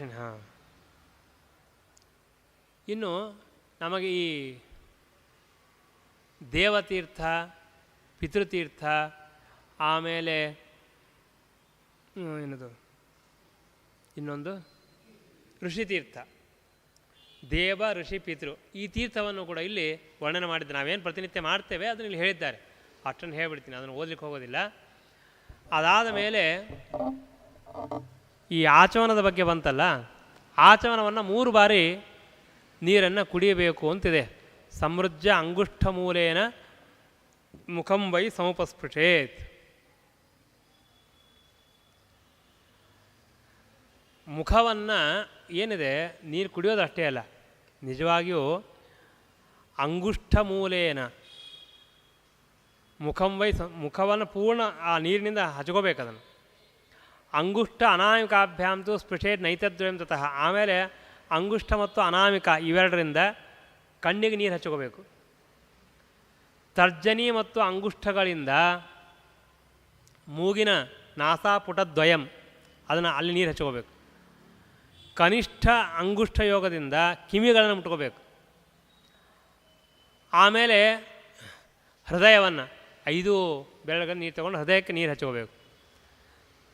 ಸ್ಪರ್ಶೇದ್ ವೈ ಶಿರಸಃ ಆಮೇಲೆ ಅಂಗುಷ್ಠೇನ ಅಂಸಕದ್ವಯಂ ತಲೆಗೆ. ಅಂಸಕದ್ವಯಂ ಅಂದರೆ 2 ಭುಜ. ತ್ರಿಹಿ ಪ್ರಾಶ್ನಿಯ, ಇದಾದಮೇಲೆ 3 ಸಲ ನೀರು ಕುಡಿಯೋದು. ಅಂಬಸ್ತು ಶೀತಾಸ್ತೇನಾಸ್ಯ ದೇವತಾ. ನೋಡ್ರಿ, ಹೀಗಿದೆ ಆಚಮನ. ಅದಕ್ಕೆ ಹೇಳಿದೆ ಆಚರಣೆ ಮಾಡೋದೇ ಗೋವಿಂದ ಅಂತೇವೆ ನಾವು. ಅದೇ ಗೊತ್ತಿಲ್ಲ ಮೊದಲಿಗೆ. ನಮ್ಮಲ್ಲಿ ಯಾಕೆ ಹೇಳ್ತು ಅಂದರೆ, ಆಚಮನ ಮಾಡೋರಿಂದ ನೀರಿನಿಂದ ನಿದ್ದೆ ಇದ್ದವ್ರು ಎಚ್ಚರ ಆಗ್ತಾರೆ, ಮೊದಲೇ ಮುಖ ತೊಳ್ಕೊಬೇಕು ಅಂತ ಅರ್ಥ. ನೋಡಿ, ಭಾಳ ಶ್ರಮ ಆದಮೇಲೆ ಬಂದಾಗ ಏನು ಮಾಡ್ತೀರಿ? ಆವಾಗ ನೀರು ತೊಗೊಂಡು ಮುಖ ಎಲ್ಲ ತೊಳ್ಕೊತೀರಲ್ಲ, ಮುಖ ತೊಳ್ಕೊತೀವಿ, ಕಣ್ಣಿಗೆಲ್ಲ ನೀರು ಹಚ್ಕೋತೀವಿ, ಕಿವಿ ಎಲ್ಲ ಹಚ್ಕೋತೀವಿ, ಫ್ರೆಶ್ ಆಯ್ತು ನೋಡಪ್ಪ, ಆರಾಮಾಯ್ತು ಅಂತೀವಿ. ಹೌದಾ? ಅದು ಈ ಲೌಕಿಕವಾಗಿ ಮಾಡೋದು ಬೇರೆ. ನಮ್ಮ ಶಾಸ್ತ್ರವಾಗಿ ಹೇಳಿದ್ದು ಏನು ಅಂತಂದರೆ, ನೀವು ಮುಂದೆ ಮಾಡ್ತಕ್ಕಂತಹ ಕಾರ್ಯಕ್ಕೆ ಎಚ್ಚರ ಇರಬೇಕು. ಒಳ್ಳೆ ನಿದ್ದೆ ಹೊಡೆದು ಜಪ ಮಾಡೋದು, ಪೂಜೆ ಮಾಡೋದ್ರೆ ಏನು ಮಾಡೋದು? ಆಮೇಲೆ ಅದು ಯಾವುದೂ ಆಗಬಾರ್ದು ಅಂತಂದರೆ ನೀರು ಹಚ್ಕೊಂಬಿಟ್ರೆ ನಿದ್ದೆ ಬರಲ್ಲ. ಇನ್ನೊಂದು ವಿಷಯ ಏನು ಗೊತ್ತಾ? ಈ ಆಚರಣೆ ಬಗ್ಗೆ ಹೇಳ್ತಾ ಇರುವಾಗ ಬೇರೆ ಬೇರೆ ದೇವತೆಗಳು ಹೇಳಿದ್ದಾರೆ, ಅಷ್ಟು ಮಾತ್ರ ಹೇಳಿಲ್ಲ. ತ್ರಿಹಿ ಪ್ರಾಶ್ನಾದಿದಿ ಅಂಬಃ, 3 ಸಲ ಆಚರಣೆ ಮಾಡಿ ನೀರು ಕುಡಿತೀವಲ್ಲ, ಅದರಿಂದ ಬ್ರಹ್ಮ ವಿಷ್ಣು ಮಹೇಶಶ್ಚ ಭವಂತಿ ಇತ್ಯನುಶುಶ್ರುಮ. ಬ್ರಹ್ಮ ವಿಷ್ಣು ಮಹೇಶ್ವರರು ಪ್ರೀತರಾಗುತ್ತಾರೆ. ಇದು ಮೊದಲನೇದ್ದು. ಗಂಗಾ ಚ ಯಮುನಾ ಚೈವ ಪ್ರಿಯೇತೆ ಪರಿಮಾರ್ಜನಾತ್. ಅದನ್ನು ನೀರು ಸಿಡಿಸ್ಕೊಳ್ತೀವಲ್ಲ, ಅದರಿಂದ ಗಂಗಾ ಯಮುನಾ ನದಿಗಳು ಪ್ರೀತರಾಗುತ್ತಾರೆ. ಕಣ್ಣಿಗೆ ಹಚ್ಕೊಳ್ಳೋದ್ರಿಂದ ಸೂರ್ಯಚಂದ್ರರು ಪ್ರೀತರಾಗುತ್ತಾರೆ. ಈ ಮೂಗಿಗೆ ಹಚ್ಕೊಳ್ಳೋದ್ರಿಂದ, ಪುಟದ್ವಯಕ್ಕೆ ಹಚ್ಚೋದ್ರಿಂದ ನಾಸತ್ಯದ ಅಸ್ತ್ರವು ಅಶ್ವಿನಿ ದೇವತೆಗಳು ಪ್ರೀತರಾಗುತ್ತಾರೆ. ಆಮೇಲೆ ಕರ್ಣ, ಕಿವಿಗಳಲ್ಲಿ ಹೇಳಿದ ನಾಸಾಪುಟದ ಮೂಗು, ಮೂಗಿಗೆ ಅಶ್ವಿನಿ ದೇವತೆಗಳು, ಕಿವಿಗೆ ಅನಿಲ ಅನಲವು, ಅಗ್ನಿ ಮತ್ತು ವಾಯು, ಅವರಲ್ಲಿ ಪ್ರೀತರಾಗುತ್ತಾರೆ. ಹೃದಯದಲ್ಲಿ ಹಚ್ಕೊಳ್ಳೋದ್ರಿಂದ ಸರ್ವದೇವತಾ, ಎಲ್ಲ ದೇವತೆಗಳು ಕೂಡ ಪ್ರೀತರಾಗುತ್ತಾರೆ. ಇನ್ನು ಶಿರಸ್ಸಿನಲ್ಲಿ ಧಾರಣ ಮಾಡೋದರಿಂದಾಗಿ ಪುರುಷ ಸಾಕ್ಷಾತ್ ನಾರಾಯಣ ಅವನು ಪ್ರೀತನಾಗುತ್ತಾನೆ. ಹೀಗೆ ನೋಡ್ರಿ, ಒಂದು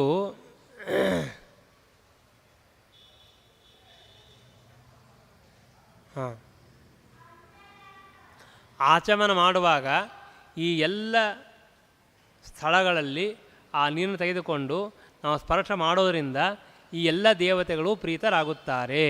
ಅದನ್ನು ನೋಡ್ಕೊಳ್ರಿ, ಆಚಮನ ಅನ್ನೋದು ಎಷ್ಟು ಕಷ್ಟ ಇದೆ ಅಂತ ಅನ್ನೋದು. ನಾವು ಮಾಡೋ ಆಚಮನ ಎಲ್ಲೋ ಇದೆ.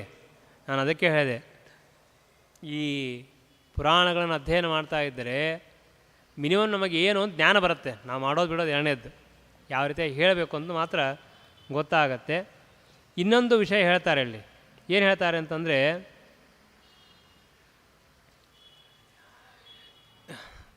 ಆಚಮನ ಮಾಡ್ತೀರಿ ಅಂತ ಇಟ್ಕೊಳ್ರಿ.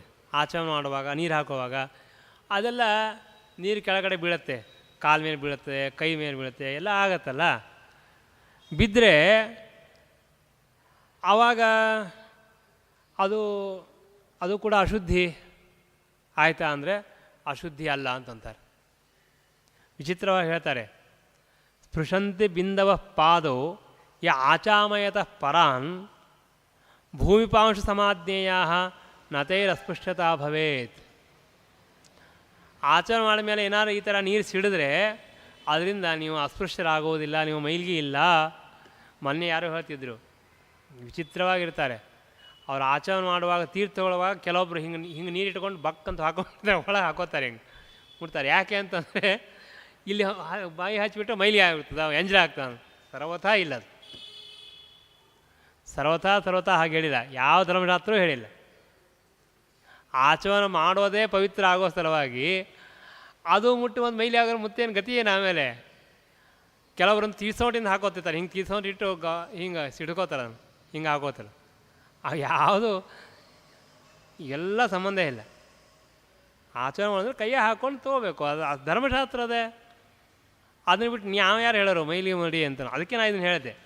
ನೀರು ಹಾಕೊಳ್ಳುವ ನೀರು ಬಿತ್ತು ಅಂತಂದರೆ ನಾವು ಆಚರಣೆ ಮಾಡ್ಲಿಕ್ಕತ್ತಿದ್ದೆ, ನೀರು ಬಿದ್ದುಬಿಡ್ತು, ಇದೆಲ್ಲ ಎಂಜಾಯ್ ಆಯಿತು ಅಂತೇಳಿ ಮತ್ತೆ ಕಾಲು ತೊಳ್ಕೊಳ್ಳೋದು, ಆ ಕಾಲು ತೊಗೊಂಡು ಮತ್ತೆ ಇನ್ನೊಂದು ಮಾಡೋದು, ಇವೆಲ್ಲ ಮಾಡ್ತಾ ಕೂತ್ರೆ ಆಚರಣೆ ನಿಮ್ಗೆ ಹೆಂಗಿಲ್ಲ ಆಮೇಲೆ. ಆದ್ದರಿಂದ ಅಲ್ಲ, ಎಷ್ಟು ಧರ್ಮಶಾಸ್ತ್ರ ಪ್ರಾಕ್ಟಿಕಲ್ ಹೇಳಿದ್ದಾರೆ ಅವರು. ಅದು ಯಾವುದೂ ಕೂಡ ಸರ್ವಥಾ ಮೈಲಿಗೆ ಅಲ್ಲ. ಅದು ಏನು ಹೇಳ್ತಾರೆ ಗೊತ್ತಾ, ಇಲ್ಲಿ ಭೂಮಿ ಪಾಂಶ ಸಮಾನ. ಈಗ ಧೂಳಿ ಇದೆ, ಭೂಮಿಯಲ್ಲಿ ಧೂಳಿ ಇರ್ತದೆ, ಅದು ಬಂದು ನಮಗೆ ಬಡಿತದೆ, ಮೈಲಿಗೆ ಏನದು ಇಲ್ಲ. ಆ ಥರ ಇದು ಅಂತ ತಿಳ್ಕೊಂಬಿಡ್ರಿ, ಮೈಲಿಗೆ ಆಗೋದಿಲ್ಲ. ಆಮೇಲೆ ಇನ್ನೊಂದು ವಿಷಯ, ಇವಾಗ ನೀವು ತಿಂದ ಮೇಲೆ ಏನೋ ಆಚರಣೆ ಮಾಡಿ ಅಂತ ಅಂತೀರಾ. ಹಾಂ, ಮಧುಪರ್ಕ ವಿವಾಹದಲ್ಲಿ ಬರುತ್ತೆ, ಮಧುಪರ್ಕ ಬರುತ್ತೆ. ಆ ಮಧುಪರ್ಕದಲ್ಲಿ ಆಚಮನ ಇರೋದಿಲ್ಲ. ಹೇಳ್ತಾರೆ ಮಧುಪರ್ಕದೊಳಗೆ ಆಚಮನ ಇಲ್ಲ, ಸೋಮರಸಪಾನ ಮಾಡಿದ್ರೆ ಆಚಮನ ಇಲ್ಲ. ಊಟ ಆದಮೇಲೆ ಎಲೆ ಅಡಿಕೆ ತಿಂತೀವಿ, ಊಟ ಮಾಡಿದ್ದಕ್ಕೆ ಆಚರಣೆ ಮಾಡಿದ್ರಿ. ಆಮೇಲೆ ಊಟ ಆದಮೇಲೆ ಎಲೆ ಅಡಿಕೆ ತಿಂತೀವಲ್ಲ, ಮತ್ತು ಎಲೆ ಅಡಿಕೆ ತಿಂದರೆ ಮತ್ತೊಂದು ಆಚಮನಿಸ್ರು, ಬಾಜುಕೊಂದು ತಮ್ಮಿನ ಇಟ್ಕೋಬೇಕಾಗ್ತದೆ. ಆಮೇಲೆ ಅದಕ್ಕೆ ಹೇಳ್ತಾರೆ ಆವಾಗ ಆಚಮನ ಮಾಡಬೇಕಾಗಿಲ್ಲ. ಧರ್ಮಶಾಸ್ತ್ರ ಹೇಳ್ತಾರೆ ತಾಂಬೂಲಸ್ಯ ಭಕ್ಷಣೆ. ಆಮೇಲೆ ಹಣ್ಣು ತಿಂತೇವೆ ಅಂತ ಇಟ್ಕೊಳ್ರಿ. ನಮಗೆ ಈಗ ಯಾರಾದ್ರೂ ಮಾಡೋಂಗಿಲ್ಲ, ಬೇರೆ ಹಳೆ ಕಾಲಕ್ಕೆ ಕಟ್ ಮಾಡ್ತಿದ್ರು. ಊಟ ಆದಮೇಲೆ ಹಣ್ಣು ತಿನ್ನಬೇಕು, ಊಟ ಆದಮೇಲೆ ಎಲೆ ತಿನ್ನಬೇಕು, ಹಾಗೆಲ್ಲ ಇದೆ. ಹಣ್ಣೆಲ್ಲ ನಿಂತಿದ್ರು. ಅದು ತಿಂದರೂ ಕೂಡ ಸರ್ವಥಾ ಆಚರಣೆ ಮಾಡಬೇಕಾಗಿಲ್ಲ. ಫಲಮೂಲೇಚ ಇಕ್ಷುದಂಡೆ. ಈ ಕಬ್ಬು ಇರ್ತದಲ್ಲ, ಇವಾಗ ಯಾರು ಕಬ್ಬು ತಿನ್ನೋರೇ ಇಲ್ಲ. ಗ್ಲಾಸ್ ಹಾಲು ಕೊಡ್ತಾರೆ, ಹಾಕಿ ಕುಡಿದು ಬಂದುಬಿಡ್ತೀವಿ, ಅದು ಬೇರೆ. ಅದನ್ನು ತಿಂದರೆ, ಅದನ್ನು ಕುಡಿದ್ರೂ ಕೂಡ ಅವಾಗ ಕೂಡ ಆಚರಣೆ ಮಾಡಬೇಕಾಗಿಲ್ಲ. ಎಷ್ಟು ಪ್ರಾಕ್ಟಿಕಲ್ ಅದು ನೋಡಿ ಇವೆಲ್ಲ. ನೀವು ಎಲ್ಲೋ ಹೋಗಿರ್ತೀರಿ, ಕಬ್ಬು ಏನು ಮನೆ ತಂದಿಟ್ಕೊಂಡಿರ್ತೀರಿ, ಹೊರಗೆ ಹೋಗಿರ್ತೀವಿ, ಎಲ್ಲ ಕೊಟ್ಟಿದ್ದಾನವ, ತೊಗೊಂಡು ತಿಂತೀರಿ. ತಿಂದ ಮೇಲೆ ಕೈ ತೊಗೊಳಿಕ್ಕೆ ನೀರು ಸಿಕ್ಕರೆ ದೊಡ್ಡದು, ಅಲ್ಲಿ ಆಚಮನ ಏನು ಮಾಡೋದು? ಆದ್ದರಿಂದ ಅಲ್ಲಿ ಯಾವುದೂ ಇಲ್ಲ. ನಾನು ಅನೇಕ ಬಾರಿ ನಮ್ಮ ಧರ್ಮಶಾಸ್ತ್ರಗಳು, ನಮ್ಮ ತತ್ವ ಒಟ್ಟಾರೆ ಯಾವುದು ಇಂಪ್ರ್ಯಾಕ್ಟಿಕಲ್ ಇಲ್ಲ, ಎಲ್ಲ ಪ್ರಾಕ್ಟಿಕಲ್ ಇದೆ. ನಾವು ಅದನ್ನು ಇಂಪ್ರ್ಯಾಕ್ಟಿಕಲ್ ಮಾಡ್ಕೊಂಡೀವಿ, ನಮ್ಮ ತಪ್ಪು ಹೊರತು ಅದ್ರ ತಪ್ಪಿಲ್ಲ. ಅದು ಯಾವತ್ತೂ ಇಲ್ಲ. ಅದು ನಮಗೇನು ಬೇಕೋ, ಏನು ಮಾಡಲಿಕ್ಕೆ ಸಾಧ್ಯನೋ ಅದನ್ನೇ ಧರ್ಮಶಾಸ್ತ್ರ ಹೇಳಿದೆ, ಅದನ್ನೇ ಪುರಾಣ ಹೇಳಿದೆ, ಬೇರೆ ಹೇಳಿಕೆ ಸಾಧ್ಯ ಇಲ್ಲ. ಇನ್ನೊಂದು ಮಾತು ಹೇಳ್ತಾರೆ,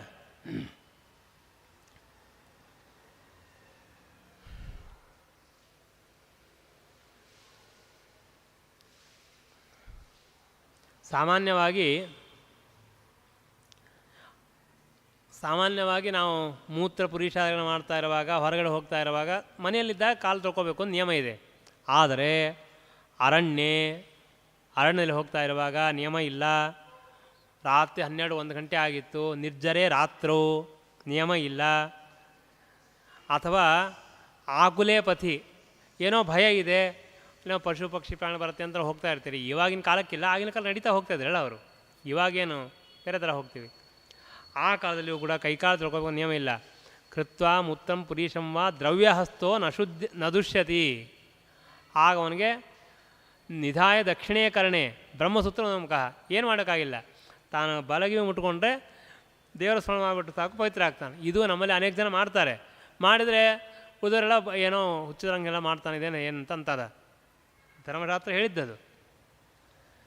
ಅವ್ರು ನೀರಿಲ್ಲ ಸಲ ಹಿಂಗೆ ಮಾಡ್ತಾರೆ, ಪವಿತ್ರ ಆಗಿಬಿಡ್ತಾರೆ ಏನಂತಂದರೆ ಹೌದು ಆಗ್ತಾರೆ.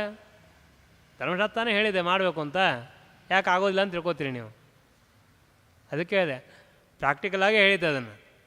ಅನಿವಾರ್ಯವಾಗಿರ್ತಕ್ಕಂತಹ ಪ್ರಸಂಗಗಳಲ್ಲಿ ನಿಮ್ಮ ನೀರು ಸಿಗೋದಿಲ್ಲ, ಎಲ್ಲೋ ಹೋಗಿರ್ತೀರಿ, ಕಷ್ಟ ಇರುತ್ತೆ, ಆ ಪ್ರಸಂಗದಲ್ಲಿ ಈ ವಿಧಾನ ಇಲ್ಲ.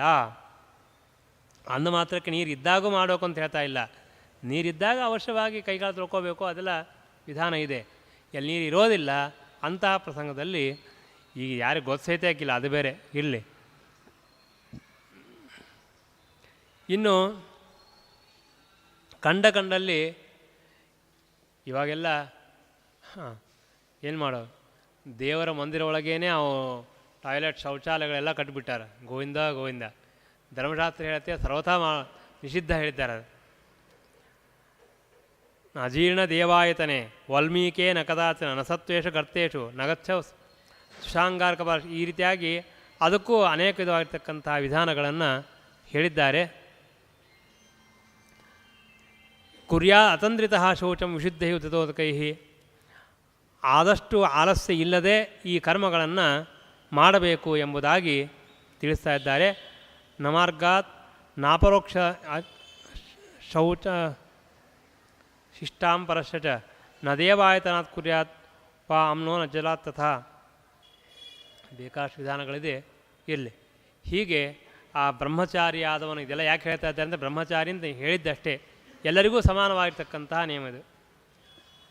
ಆಮೇಲೆ ಬ್ರಹ್ಮಚಾರಿಗಳಿಗೆ ವಿಶೇಷವಾಗಿ ಹೇಳಿರ್ತಕ್ಕಂತಹದ್ದು ಏನು ಅಂತಂದರೆ,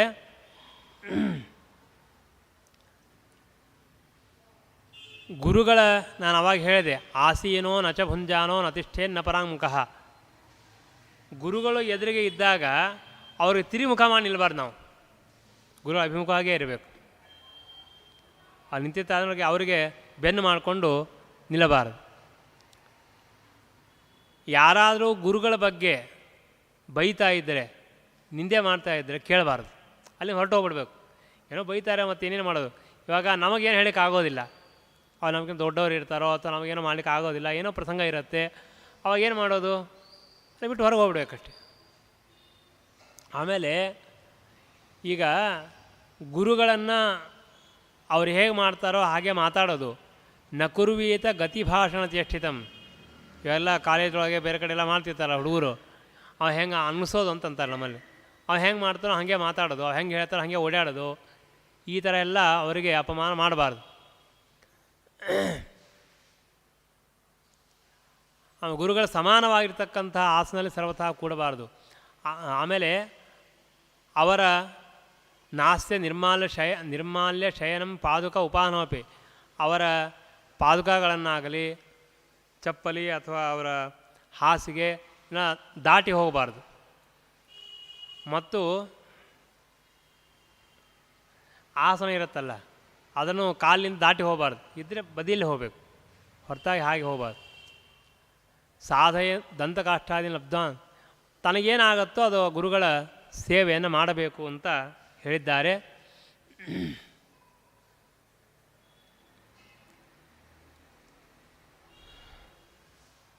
ಬ್ರಹ್ಮಚಾರಿಯಾದವನು ವಿಶೇಷವಾಗಿ ಅಭ್ಯಂಗ ಸ್ನಾನಾದಿಗಳನ್ನು ಅವರಿಗೆ ನಿಷೇಧ ಮಾಡಿದ್ದಾರೆ.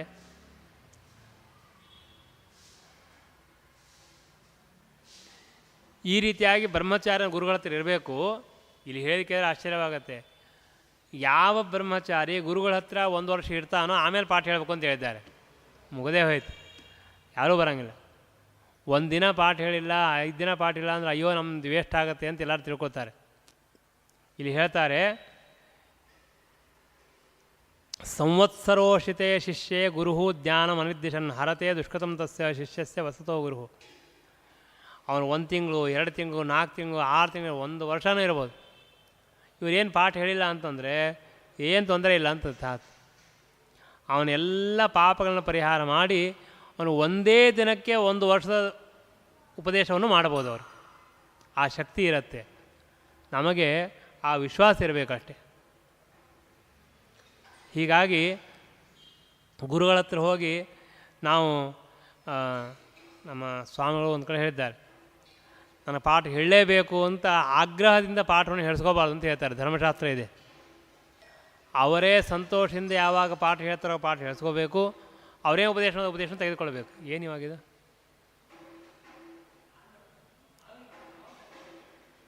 ದೇವರಲ್ಲ.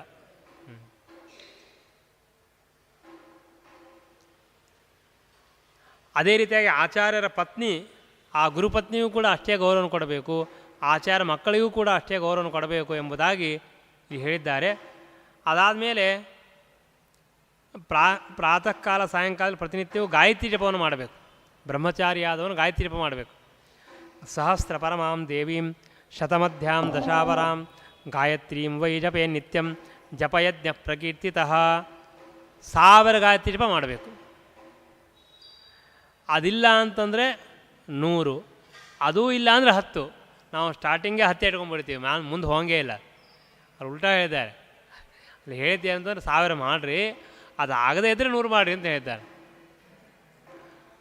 ಈ ರೀತಿಯಾಗಿ ಪ್ರತಿನಿತ್ಯ ಅದು ಹೇಗೆ ಮಾಡಬೇಕು, ನಾವು ಮಾಡೋ ಕ್ರಮ ಎಷ್ಟು ಸರಿ ಇದೆ ಅಂತ ಹೇಳ್ತೀನಿ. ಓಂಕಾರಂ ಆಯ್ತ ಕೃತ್ವ, ಮೊದಲೇ ಓಂಕಾರವನ್ನು ಹೇಳಿ, ಆಮೇಲೆ ವ್ಯಾಹೃತಿ ಅದನ್ನು ಹೇಳಿ, ಅದಾದ ಮೇಲೆ ಗಾಯತ್ರಿ ಮಂತ್ರವನ್ನು ಹೇಳಬೇಕು. ಹೀಗೆ ಆ ಗಾಯತ್ರಿ ಮಂತ್ರವನ್ನು ತಿಳಿಸ್ತಾರೆ. ಈ ಬ್ರಹ್ಮಚಾರಿಗೆ, ವಿಶೇಷವಾಗಿ ಬ್ರಾಹ್ಮಣರಿಗೆ ಗಾಯತ್ರಿ ಜಪಕ್ಕಿಂತಲೂ ಸಮಾನವಾದ ಜಪ ಇನ್ನೊಂದಿಲ್ಲ. ಮೊಟ್ಟ ಮೊದಲಿಗೆ ಮಾಡಬೇಕಾದ ಗಾಯತ್ರಿ ಜಪ. ಗಾಯತ್ರಿ ಜಪವನ್ನು ಮಾಡಿ ಆಮೇಲೆ ಉಳಿದರೆ ಜಪ ಮಾಡಬಹುದು. ಗಾಯತ್ರಿ ಜಪವನ್ನು ಬಿಟ್ಟು ನಾವು ಸುಮ್ಮನೆ ನಾರಾಯಣ ಮಂತ್ರ ಜಪ ಮಾಡ್ತೀವಿ, ವಿಷ್ಣು ಮಂತ್ರ ಜಪ ಮಾಡ್ತೀವಿ, ಇನ್ಯಾವುದೋ ಭಾಳ ಜಪ ಮಾಡ್ತೀವಿ ಅಂತ ಹೋಗಬಾರ್ದು. ಫಸ್ಟ್ ಗಾಯತ್ರಿ ಜಪ, ಆಮೇಲೆ ಉಳಿದೆಲ್ಲ. ಆಮೇಲೆ ವೇದಾಧ್ಯಯನ ಮಾಡತಕ್ಕಂತಹದ್ದು ಈ ಉತ್ಸರ್ಜನ ಉಪಕರ್ಮ ದಿವಸ ಇದೆಯಲ್ಲ, ಅವತ್ತು ವೇದಾಧ್ಯಯನ ಮಾಡಬಾರ್ದು ಅಂತ ಹೇಳ್ತಾರೆ. ಅಷ್ಟು ಮಾತ್ರವಲ್ಲ, ಬೇರೆ ಬೇರೆ ದಿನಗಳಲ್ಲಿಯೂ ಕೂಡ ವೇದಾಧ್ಯಯನ ಮಾಡಬಾರ್ದು ಅಂತ ಹೇಳಿದ್ದಾರೆ. ಆಮೇಲೆ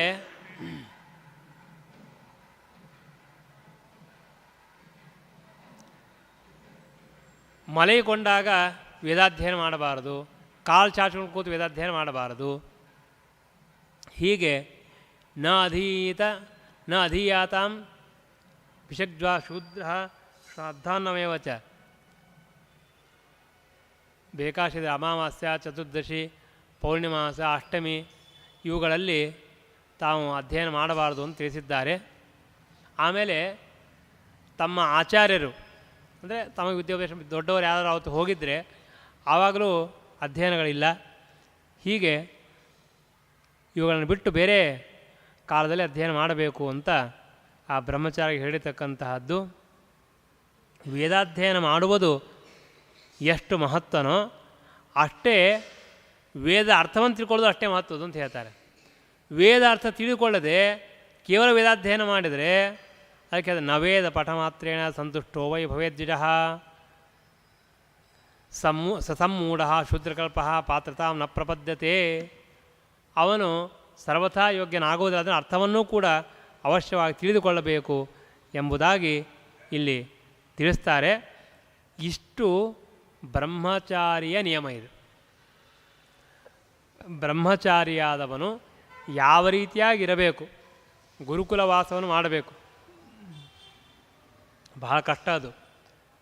ಗುರುಕುಲ ಜನ ಕ್ಲಿಷ್ಟೋ ಮುರಾರಿ ಕವಿ ಅಂತ ಮುರಾರಿನ ದೊಡ್ಡ ಪಂಡಿತ, ಅವನು ಬೇಕಾಷ್ಟು ಗ್ರಂಥನ ಬರೆದಿದ್ದಾನೆ. ಅವನು ಹೇಳ್ತಾನೆ, ಗುರುಕುಲ ಜನ ಕ್ಲಿಷ್ಟೋ ಮುರಾರಿ ಕವಿ ಅಂತ. ಗುರುಕುಲ ವಾಸ ಮಾಡೋದು ಅಂತಂದರೆ ತುಂಬ ಕಷ್ಟ ಇರುತ್ತೆ ಅಲ್ಲಿ. ಅದು ಅನುಭವಿಸೋರಿಗೆ ಗೊತ್ತಾಗತ್ತೆ. ಒಂದು ಸಲ ಬೇಗ ಹೇಳ್ಬೇಕಾಗ್ತದೆ, ಒಂದು ಸಲ ರಾತ್ರಿ ಲೇಟ್ ಮಾಡಿ ಮಲ್ಕೋಬೇಕಾಗ್ತದೆ, ಒಂದು ಸಲ ಇನ್ನೊಂದು ಕೆಲಸ ಮಾಡೋಕ್ಕಾಗ್ತದೆ, ಇನ್ನೊಂದು ಕೆಲಸ ಮಾಡ್ತಾರೆ. ನಾವೇನು ತಪ್ಪು ಮಾಡಂಗಿಲ್ಲ, ಗುರುಗಳು ಬೈತಾರೆ. ಗುರುಗಳು ಒಂದು ಹೇಳ್ತಾರೆ, ಗುರುಪತ್ನಿ ಇನ್ನೊಬ್ರು ಹೇಳ್ತಾರೆ, ಅವ್ರ ಮಗ ಇನ್ನೊಂದು ಹೇಳ್ತಾನೆ. ಇದು ಮಾಡಬೇಕಂದ್ರೆ ಏನೇನೋ ನೂರಾರು ಇರ್ತದೆ. ಅದೆಲ್ಲ ಇದ್ದರೂ ಎಲ್ಲ ಮಾಡ್ಕೊಂಡು ಹೋಗ್ಬೇಕಷ್ಟೇ. ಏನೊಂದು ಕೇಳಿಕಿಲ್ಲ, ಯಾಕೊಂದು ಕೇಳಿಕಿಲ್ಲ. ಸುಲಭನಾ ಅದು? ಎಷ್ಟು ಕಷ್ಟ ಹೇಳಿ. ಅವ್ರೇನು ಹೇಳ್ತಾರೆ ಎಲ್ಲ ಕೇಳಬೇಕು, ಯಾಕೆ ಅಂತ ಕೇಳಿಕಿಲ್ಲ ಅಲ್ಲಿ. ಅದಕ್ಕಾಗಿಯೇ ಇವತ್ತಿನ ಎಜುಕೇಷನ್ ಸಿಸ್ಟಮ್ ಯಾವ ಸರಿ ಇಲ್ಲ. ಇವು ಎಷ್ಟು ವಿಚಿತ್ರ ಅಂದರೆ, ನಮ್ಮಲ್ಲಿ ಗುರುಕುಲದಲ್ಲಿ ವಾಸ ಮಾಡಿದ್ರೆ ಅವರೇ ಪಾತ್ರೆ ತೊಳಿಬೇಕು, ಅವರೇ ಸ್ವಚ್ಛತಾ ಮಾಡಬೇಕು, ಅವರೇ ಎಲ್ಲ ಕೆಲಸ ಮಾಡಬೇಕು. ಅದೇ ನಿಜವಾದ ಗುರುಕುಲ ವಾಸ. ಇದನ್ನು ನಾವು ಹೇಳಿದರೆ ಯಾರೂ ಒಪ್ಪಿಲ್ಲ. ಇವತ್ತು ಚೈನಾದವರು ಅದನ್ನೇ ಮಾಡ್ತಾ ಇದ್ದಾರೆ ನೋಡಿರಿ. ಬೇಕಾದ್ರೆ ಯಾರು ಇವತ್ತೆಲ್ಲರಿಗೂ ಬೇಕಾಶ್ ಯೂಟ್ಯೂಬ್ ಇದೆ, ಎಲ್ಲ ನೋಡ್ಕೊಡ್ರಿ. ಆ ಸ್ಕೂಲೊಳಗೆ ಚಿಕ್ಕ ಮಕ್ಕಳು, ಸಣ್ಣ ಸಣ್ಣ ಹುಡುಗರು, ಅವ್ರಿಗೇನು ಅಂತಂದರೆ ಪ್ರತಿನಿತ್ಯ ಅವರೇ ಬಂದು ಎಲ್ಲ ಸ್ವಚ್ಛ ಮಾಡಬೇಕು. ಇದನ್ನು ನಾವು ಹೇಳಿದರೆ ಅಯ್ಯೋ ನೀವು ಯಾಕೆ ಹೇಳ್ತೀರಿ ಅಂತಾರೆ. ನಾವು ಅನಾದಿ ಕಾಲ ನೋಡ್ಕೋತ ಬಂದೀವಿ. ಯಾಕೆ ಅಂತಂದರೆ ಅದರಿಂದ ಮನುಷ್ಯನಿಗೆ ಆರೋಗ್ಯನೂ ಗೊತ್ತಾಗುತ್ತೆ. ನಮ್ಮ ಆಚಾರ್ಯವಾಗಿ ಹೇಳ್ತಿದ್ರು, ಯಾಕೆ ಸೇವೆ ಮಾಡಬೇಕು, ಗುರುಗಳ ಸೇವೆ ಯಾಕೆ ಮಾಡಬೇಕು ಅಂತ ಹೇಳಿದ್ರೆ ಮಾತು ಹೇಳ್ತಿದ್ರು ಅವರು. ಮನುಷ್ಯನಿಗೆ ಅಹಂಕಾರ ಬರೋದಿಲ್ಲ. ಮೊದಲನೇದ್ದು, ನಾನು ದೊಡ್ಡವ ಅಂತ ವಿದ್ಯೆ ಬಂದರೆ ನಾನು ದೊಡ್ಡವ ಅಂತ ಅಹಂಕಾರ ಬರುತ್ತೆ. ಇನ್ನೊಂದು, ಶಿಸ್ತು ಬರೋದಿಲ್ಲ. ಮನೆಯೆಲ್ಲ ಹೊಲಸಿಡೋದು, ಕೂಡೋದು ಹಾಗೆ. ಯಾಕೆ? ಅವ್ರು ತಾನೇ ಕಸ ಹುಡುಗೋರು, ನಾ ಏನು ಮಾಡೋದು? ಅದೆಲ್ಲ ಅಲ್ಲ. ಯಾರು ಇರಲಿ ಬಿಡಲಿ ನಾವು ಸ್ವಚ್ಛ ಇರಬೇಕು, ನಾವು ಶಿಸ್ತಿರಬೇಕು, ನಮ್ಮ ಕೆಲಸವನ್ನು ನಾವೇ ಮಾಡಬೇಕು. ಇದು ನಿಜವಾಗಿ ಕಲಿಸ್ಕೊಳ್ಳೋದು. ಇವತ್ತೇನಾಗಿದೆ ಅಂತಂದರೆ ಎಲ್ಲರೂ ಆಲಸಿಗಳಾಗ್ತಾ ಇದ್ದಾರೆ, ಅದರಿಂದ ರೋಗಿಗಳಾಗ್ತಾ ಇದ್ದಾರೆ. ಎರಡೂ. ಎಷ್ಟು ಕೆಲಸ ಮಾಡ್ತೀವೋ ಅಷ್ಟು ನಾವು ಆರೋಗ್ಯವಂತರಾಗಿರ್ತೀವಿ. ಎಷ್ಟು ಕೆಲಸ ಕಡಿಮೆ ಮಾಡ್ತೀವಿ ಅಷ್ಟು ರೋಗ ಹೆಚ್ಚಾಗತ್ತೆ. ಮತ್ತೊಂದು ಏನೂ ಇಲ್ಲ ಅಲ್ರಿ. ಪಲ್ಯಕಾಯಿ ಹೆಚ್ಚಂಗಿಲ್ಲ ಕೈಯಿಂದ, ಅದಕ್ಕೊಂದು ಮಿಷನ್ನು, ಅದು ಕಟ ಅಂತ ಮಾಡೋದು. ಅದು ಕೈಯಿಂದ ಮಾಡ್ರೆ ಯಾರು ಗಂಡು? ಕೈಯಿಂದ ಮಾಡಿದರೆ ನಮ್ಮ ಕೈ ಕೆಲಸ ಮಾಡುತ್ತೆ. ನೀವು ಬಿಡಿಸ್ರಿ ಒಂದು, ಅದೇನೋ ಅಂತಲ್ಲ ಇಲ್ಲಿ ಕಾರ್ನು ತೊಗೊಂಡು ಬಿಚ್ಚಿರಿ ಕೈಯಿಂದ, ಒಂದೊಂದೇ ಮಾಡ್ತಾ ಕೂಡ 15 ನಿಮಿಷ ಆಗುತ್ತೆ, 20 ನಿಮಿಷ ಆಗುತ್ತೆ ಕೆಲಸ ಮಾಡೋ. ಕೈಯಿಂದ ತಾನೇ ಮಾಡಬೇಕು. ಕೈಯಿಂದ ಮಾಡಿದ್ರೆ ಕೈಗೆ ಆರೋಗ್ಯ ಇರುತ್ತೆ, ರೋಗ ಪರಿಹಾರ. ಕೈಯಿಂದ ಪಂಜ ಹಿಂಡೋದು, ಆ ಧೋತ್ರ ಹಿಂಡೋದು, ಬಟ್ಟೆ ಹಿಂಡೋದು, ಇವತ್ತು ಏನಿಲ್ಲ, ಎಲ್ಲ ಮಿಷನ್ದು ಹಾಕಿಬಿಡೋದು, ಎಲ್ಲ ಗಡಗಡ ಅಂತ ಹಿಡಿಬಿಡ್ತದೆ. ಇಟ್ಟು ತೊಗೊಂಡು ಮ್ಯಾಲೆ ಹಾಕ್ಲಿಕ್ಕೂ ಆಗಂಗಿಲ್ಲ ಇವರಿಗೆ, ಯಾಕಂದ್ರೆ ಅಷ್ಟೊತ್ತು ಎತ್ತಿ ಹಿಡಿಬೇಕಲ್ಲ, ಅದು ಕೈ ಎತ್ತಿ ಗೊತ್ತಿಲ್ಲ, ಅದು ಕಷ್ಟ ಆಗುತ್ತೆ. ಹೀಗಾಗಿ ಅದಕ್ಕಾಗಿ ಅದನ್ನೂ ಕೆಳಗೆ ಮಾಡಿಬಿಟ್ಟಿರ್ತಾರೆ, ತಮ್ಮ ಸಮಾನವಾಗಿಟ್ಟು ಅದಕ್ಕೊಂದು 4 ಏನೋ ಇಟ್ಟಿರ್ತಾರೆ, ಅದರೊಳಗೆಲ್ಲ ದಬದವ ಹಾಕಿಬಿಡೋದು ಮುಗಿದೈತೆ. ನಮ್ಮ ಮನುಷ್ಯ ದೇಹವನ್ನು ನಾವು ಎಷ್ಟು ಉಪಯೋಗ ಮಾಡ್ತೀವಿ ಅಷ್ಟು ಆರೋಗ್ಯವಂತರಾಗಿರ್ತೀವಿ, ಎಷ್ಟು ಉಪಯೋಗ ಮಾಡೋದಿಲ್ಲ ಅಷ್ಟು ರೋಗ ಹೆಚ್ಚಾಗತ್ತೆ. ನಾನು ಒಂದು ಸಲ ಒಂದು ಯೋಗ ನಮ್ಮ ಒಬ್ಬಲ್ಲಿ ಬಂದಿದ್ದರು, ಅವ್ರು ಹೇಳ್ಕೊಡ್ತಾಯಿದ್ರು. ಅವ್ರು ಯೋಗ ಹೇಳೋದೆಲ್ಲ ನೋಡಿದರೆ ನನಗಿಷ್ಟು ಸಂತೋಷ ಆಯಿತು, ಜೊತೆಗೆ ಸಿಟ್ಟು ಬಂತು. ಅವ್ರು ಏನು ಹೇಳಿದ್ರು, ಯೋಗ ಹೇಳಿದ್ರೆ ಹಿಂಗೊಂದು ಏನೋ ಯೋಗ ಹೇಳಿದರು, ಈ ಥರ ಮಾಡಬೇಕು ಅಂತೇಳಿ. ಅದೇ ಈ ಥರ ಯೋಗ ಹೇಳಿಕ್ಕೆ ನಿಂಗೆ 1000 ರೂಪಾಯಿ ಕೊಟ್ಟು ನಾಯ ಕರೆಸ್ಬೇಕಂತ ಹೇಳಿ. ನಮ್ಮ ಮನೆ ಹಳೆ ಕಾಲಕ್ಕೆಲ್ಲ ರುಬ್ತಿದ್ರು, ಗುಂಡು ರುಬ್ತಿದ್ರು, ಇದಕ್ಕೆ ಅದು ಈ ಥರ ಮಾಡೋದು. ಇವಾಗ ನೀವು ರುಬ್ಬಂಗಿಲ್ಲ, ಕೈ ಹಿಂಗೆ ಮಾಡ್ಕೋದು ಕೂಡೋದು, ಯಾರೂ ಇರೋಂಗಿಲ್ಲ, ಸುಮ್ಮನೆ ಕೈ ಮಾಡೋದು ಹಿಂಗೆ. ಆಶ್ಚರ್ಯ ಆಯ್ತು ಅದು. ಎಲ್ಲ ಆಸನಗಳು ನಾನು ತೋರಿಸ್ತೀನಿ, ಅವ್ರು ಹೇಳಿದ್ದ ಎಲ್ಲ ಆಸನಗಳು ನಾನು ನೋಡಿದ್ದೀನಿ, ನಾನು ಮಾಡಿಸಿದ್ದೀನಿ. ಎಲ್ಲ ಆಸನಗಳು ಕೂಡ ಎಂಥದ್ದಿದೆ ಅಂತಂದರೆ, ಪ್ರತಿನಿತ್ಯ ಕೆಲಸ ಮಾಡಿದ್ರೆ ಆಸನಗಳೇ ಮಾಡಬೇಕಾಗಿಲ್ಲ ನಾವು, ಹಾಗಿದೆ. ಮನೆಯೆಲ್ಲ ಬಾಗಿತಾನೆ ಕಸ ಹುಡಬೇಕು, ನಾವು ಕಸಾನೇ ಹುಡುಗಂಗಿಲ್ಲ ಅಂದರೆ ಗೋವಿಂದಷ್ಟೇ. ಅದು ನಾವು ಸೇದಿ ನೀರು ತೊಗೊಳ್ತಿದ್ವಿ, ಅದು ಬಿಟ್ಟು ಹೋಯ್ತು, ಆ ಕೈ ಕೆಲಸ ಹೋಯ್ತು. ಕೈ ನೋಯಿಸ್ತಾ ಕೊಡ್ತದೆ, ಆಮೇಲೆ ಕಾಲಿಂತೂ ನಡೆಯಂಗೇ ಇಲ್ಲ. ಒಂದೊಂದು ಇವತ್ತು ಒಂದು ವಿಚಿತ್ರವಾಗಿ ದಿನಾಲೂ ಒಂದು ರಿಸರ್ಚ್ ಮಾಡ್ತಾರೆ, ಏನದು ವರ್ಲ್ಡ್ ಹೆಲ್ತ್ ಏನೋ ಒಂದು ಇದೆಯಲ್ಲ, WHO ಅಂತ ಏನೋ ಒಂದು ಇದೆ, ಅವತ್ತು ಹೇಳ್ತಿದ್ದ ಅವನು. ಅವ್ರು ಹೇಳೋ ಮಾತು ಕೇಳಿದ್ರೆ ಆಶ್ಚರ್ಯವಾಗತ್ತೆ. ಅವನು ಆಯುಷ್ಯ ಆರೋಗ್ಯ ಯಾಕೆ ಹೆಚ್ಚಾಗತ್ತೆ, ಹಳೆಯ ಕಾಲದವರು ಯಾಕೆ ಆಯುಷ್ಯ ಹೆಚ್ಚಿತ್ತು, ಆರೋಗ್ಯ ಹೆಚ್ಚಾಗಿದೆ ಅಂತ ಕೇಳಿದ್ರೆ ಅವ್ನ ಮಾತು ಕೇಳಿದ್ರೆ ಆಶ್ಚರ್ಯವಾಗತ್ತೆ. ಅವ ಏನು ಹೇಳ್ತಾನಂತಂದರೆ, ಯಾರು ಹೆಚ್ಚು ಜನರ ಹತ್ರ ಮಾತಾಡ್ತಾರೋ ಅವ್ರ ಆಯುಷ್ಯ ಹೆಚ್ಚಾಗತ್ತೆ ಅಂತ ಹೇಳ್ತಾನೆ. ನೀವು ಹಳೆ ಕಾಲದ ಹೋಗಿ ನೋಡ್ರಿ, ಈ ಹಳ್ಳಿ ಊರಾಗೆಲ್ಲ ಇರ್ತಾರಲ್ಲ, ಅವ್ರು ಏನು ಮಾಡ್ತಾರೆ, ಎಲ್ಲರ ಜೊತೆಗೂ ಮಾತಾಡ್ತಾರೆ, ಸಹಜ ಮಾತಾಡ್ತಾರೆ. ನೀ ಆರಾಮಿದ್ದೀಯಪ್ಪ, ನೀ ಏನು ಮಾಡ್ತಾಯಿದ್ದಿ, ಬೆಳಗ್ಗೆ ಏನು ಮಾಡಿದಿ, ನಿಮ್ಮ ತಂದೆ ತಾಯಿ ಹೇಗಿದ್ದಾರೆ, ಎಲ್ಲ ಮಾತಾಡ್ತಾರೆ. ಇವಾಗ ಮಾತಾಡ್ತೀನಿ ಸುಮ್ಮನೆ ಕಾರವಾರ ಮಾಡ್ತಾನೆ ಅಂತಾರೆ. ಆ ಪಾಪ ಸಹಜವಾಗಿ ಮಾತಾಡ್ತಿರ್ತಾನೆ. ಯಾವ ವ್ಯಕ್ತಿಗಳು ಹೆಚ್ಚು ರಿಲೇಷನ್ಶಿಪ್ಪು, ಹೆಚ್ಚು ಜನರ ಹತ್ರ ಹೆಚ್ಚು ಓಡಾಡ್ತಾರೆ, ಹೆಚ್ಚು ಮಾತಾಡ್ತಾರೆ, ಸಹಜವಾಗಿರ್ತಾರೆ, ಅದು ಸಿಟ್ಟು ಉದ್ದೇಶ ಎಲ್ಲ ಇಲ್ಲ, ಸಹಜವಾಗಿಯೇ ಹೆಚ್ಚು ಜನರ ಜೊತೆ ಯಾರು ಮಾತಾಡ್ತಾರೋ, ಒಂಟಿಯಾಗಿರೋದಿಲ್ಲ, ಆ ವ್ಯಕ್ತಿಗೆ ಆಯುಷ್ಯ ಆರೋಗ್ಯ ಹೆಚ್ಚಾಗತ್ತೆ.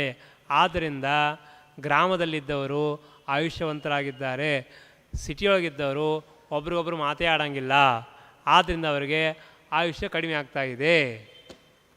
ಒಂದು ದೊಡ್ಡ ರಿಸರ್ಚ್ ಮಾಡಿ ಹೇಳಿದೆ. ನಾವು ಆವಾಗಿನ ಹೊಡ್ಕೋದು ಹೇಳ್ತಾ ಬಂದೀವಿ, ನಮ್ಮ ಮಾತು ಕೇಳೋಂಗಿಲ್ಲ ಯಾರು.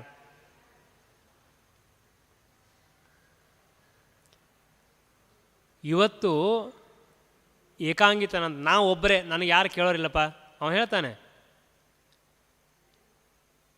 ಎಷ್ಟು ಹೇಳಿದನು, 150 140 ಕೋಟಿ ಜನರೊಳಗೆ ಎಷ್ಟು ಜನ ನನ್ನ ಮಾತು ಕೇಳೋರಿದ್ದಾರೆ, ನನ್ನ ಜೊತೆಗೆ ಸ್ಪಂದನ ಮಾಡಬೇಕು, ನನ್ನ ಸುಖನೋ ದುಃಖನೋ.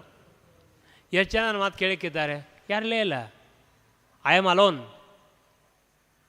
ಈ ಫೀಲಿಂಗ್ ಯಾವಾಗ ಸ್ಟಾರ್ಟ್ ಆಯಿತೋ ನಮಗೆ ಆ ಶಕ್ತಿ ಕಡಿಮೆ ಆಗ್ತಾ ಹೋಯಿತು. ಆ ರೋಗ ಅದೇ ಒಂದು ರೋಗ ಶುರು ಆಯಿತು.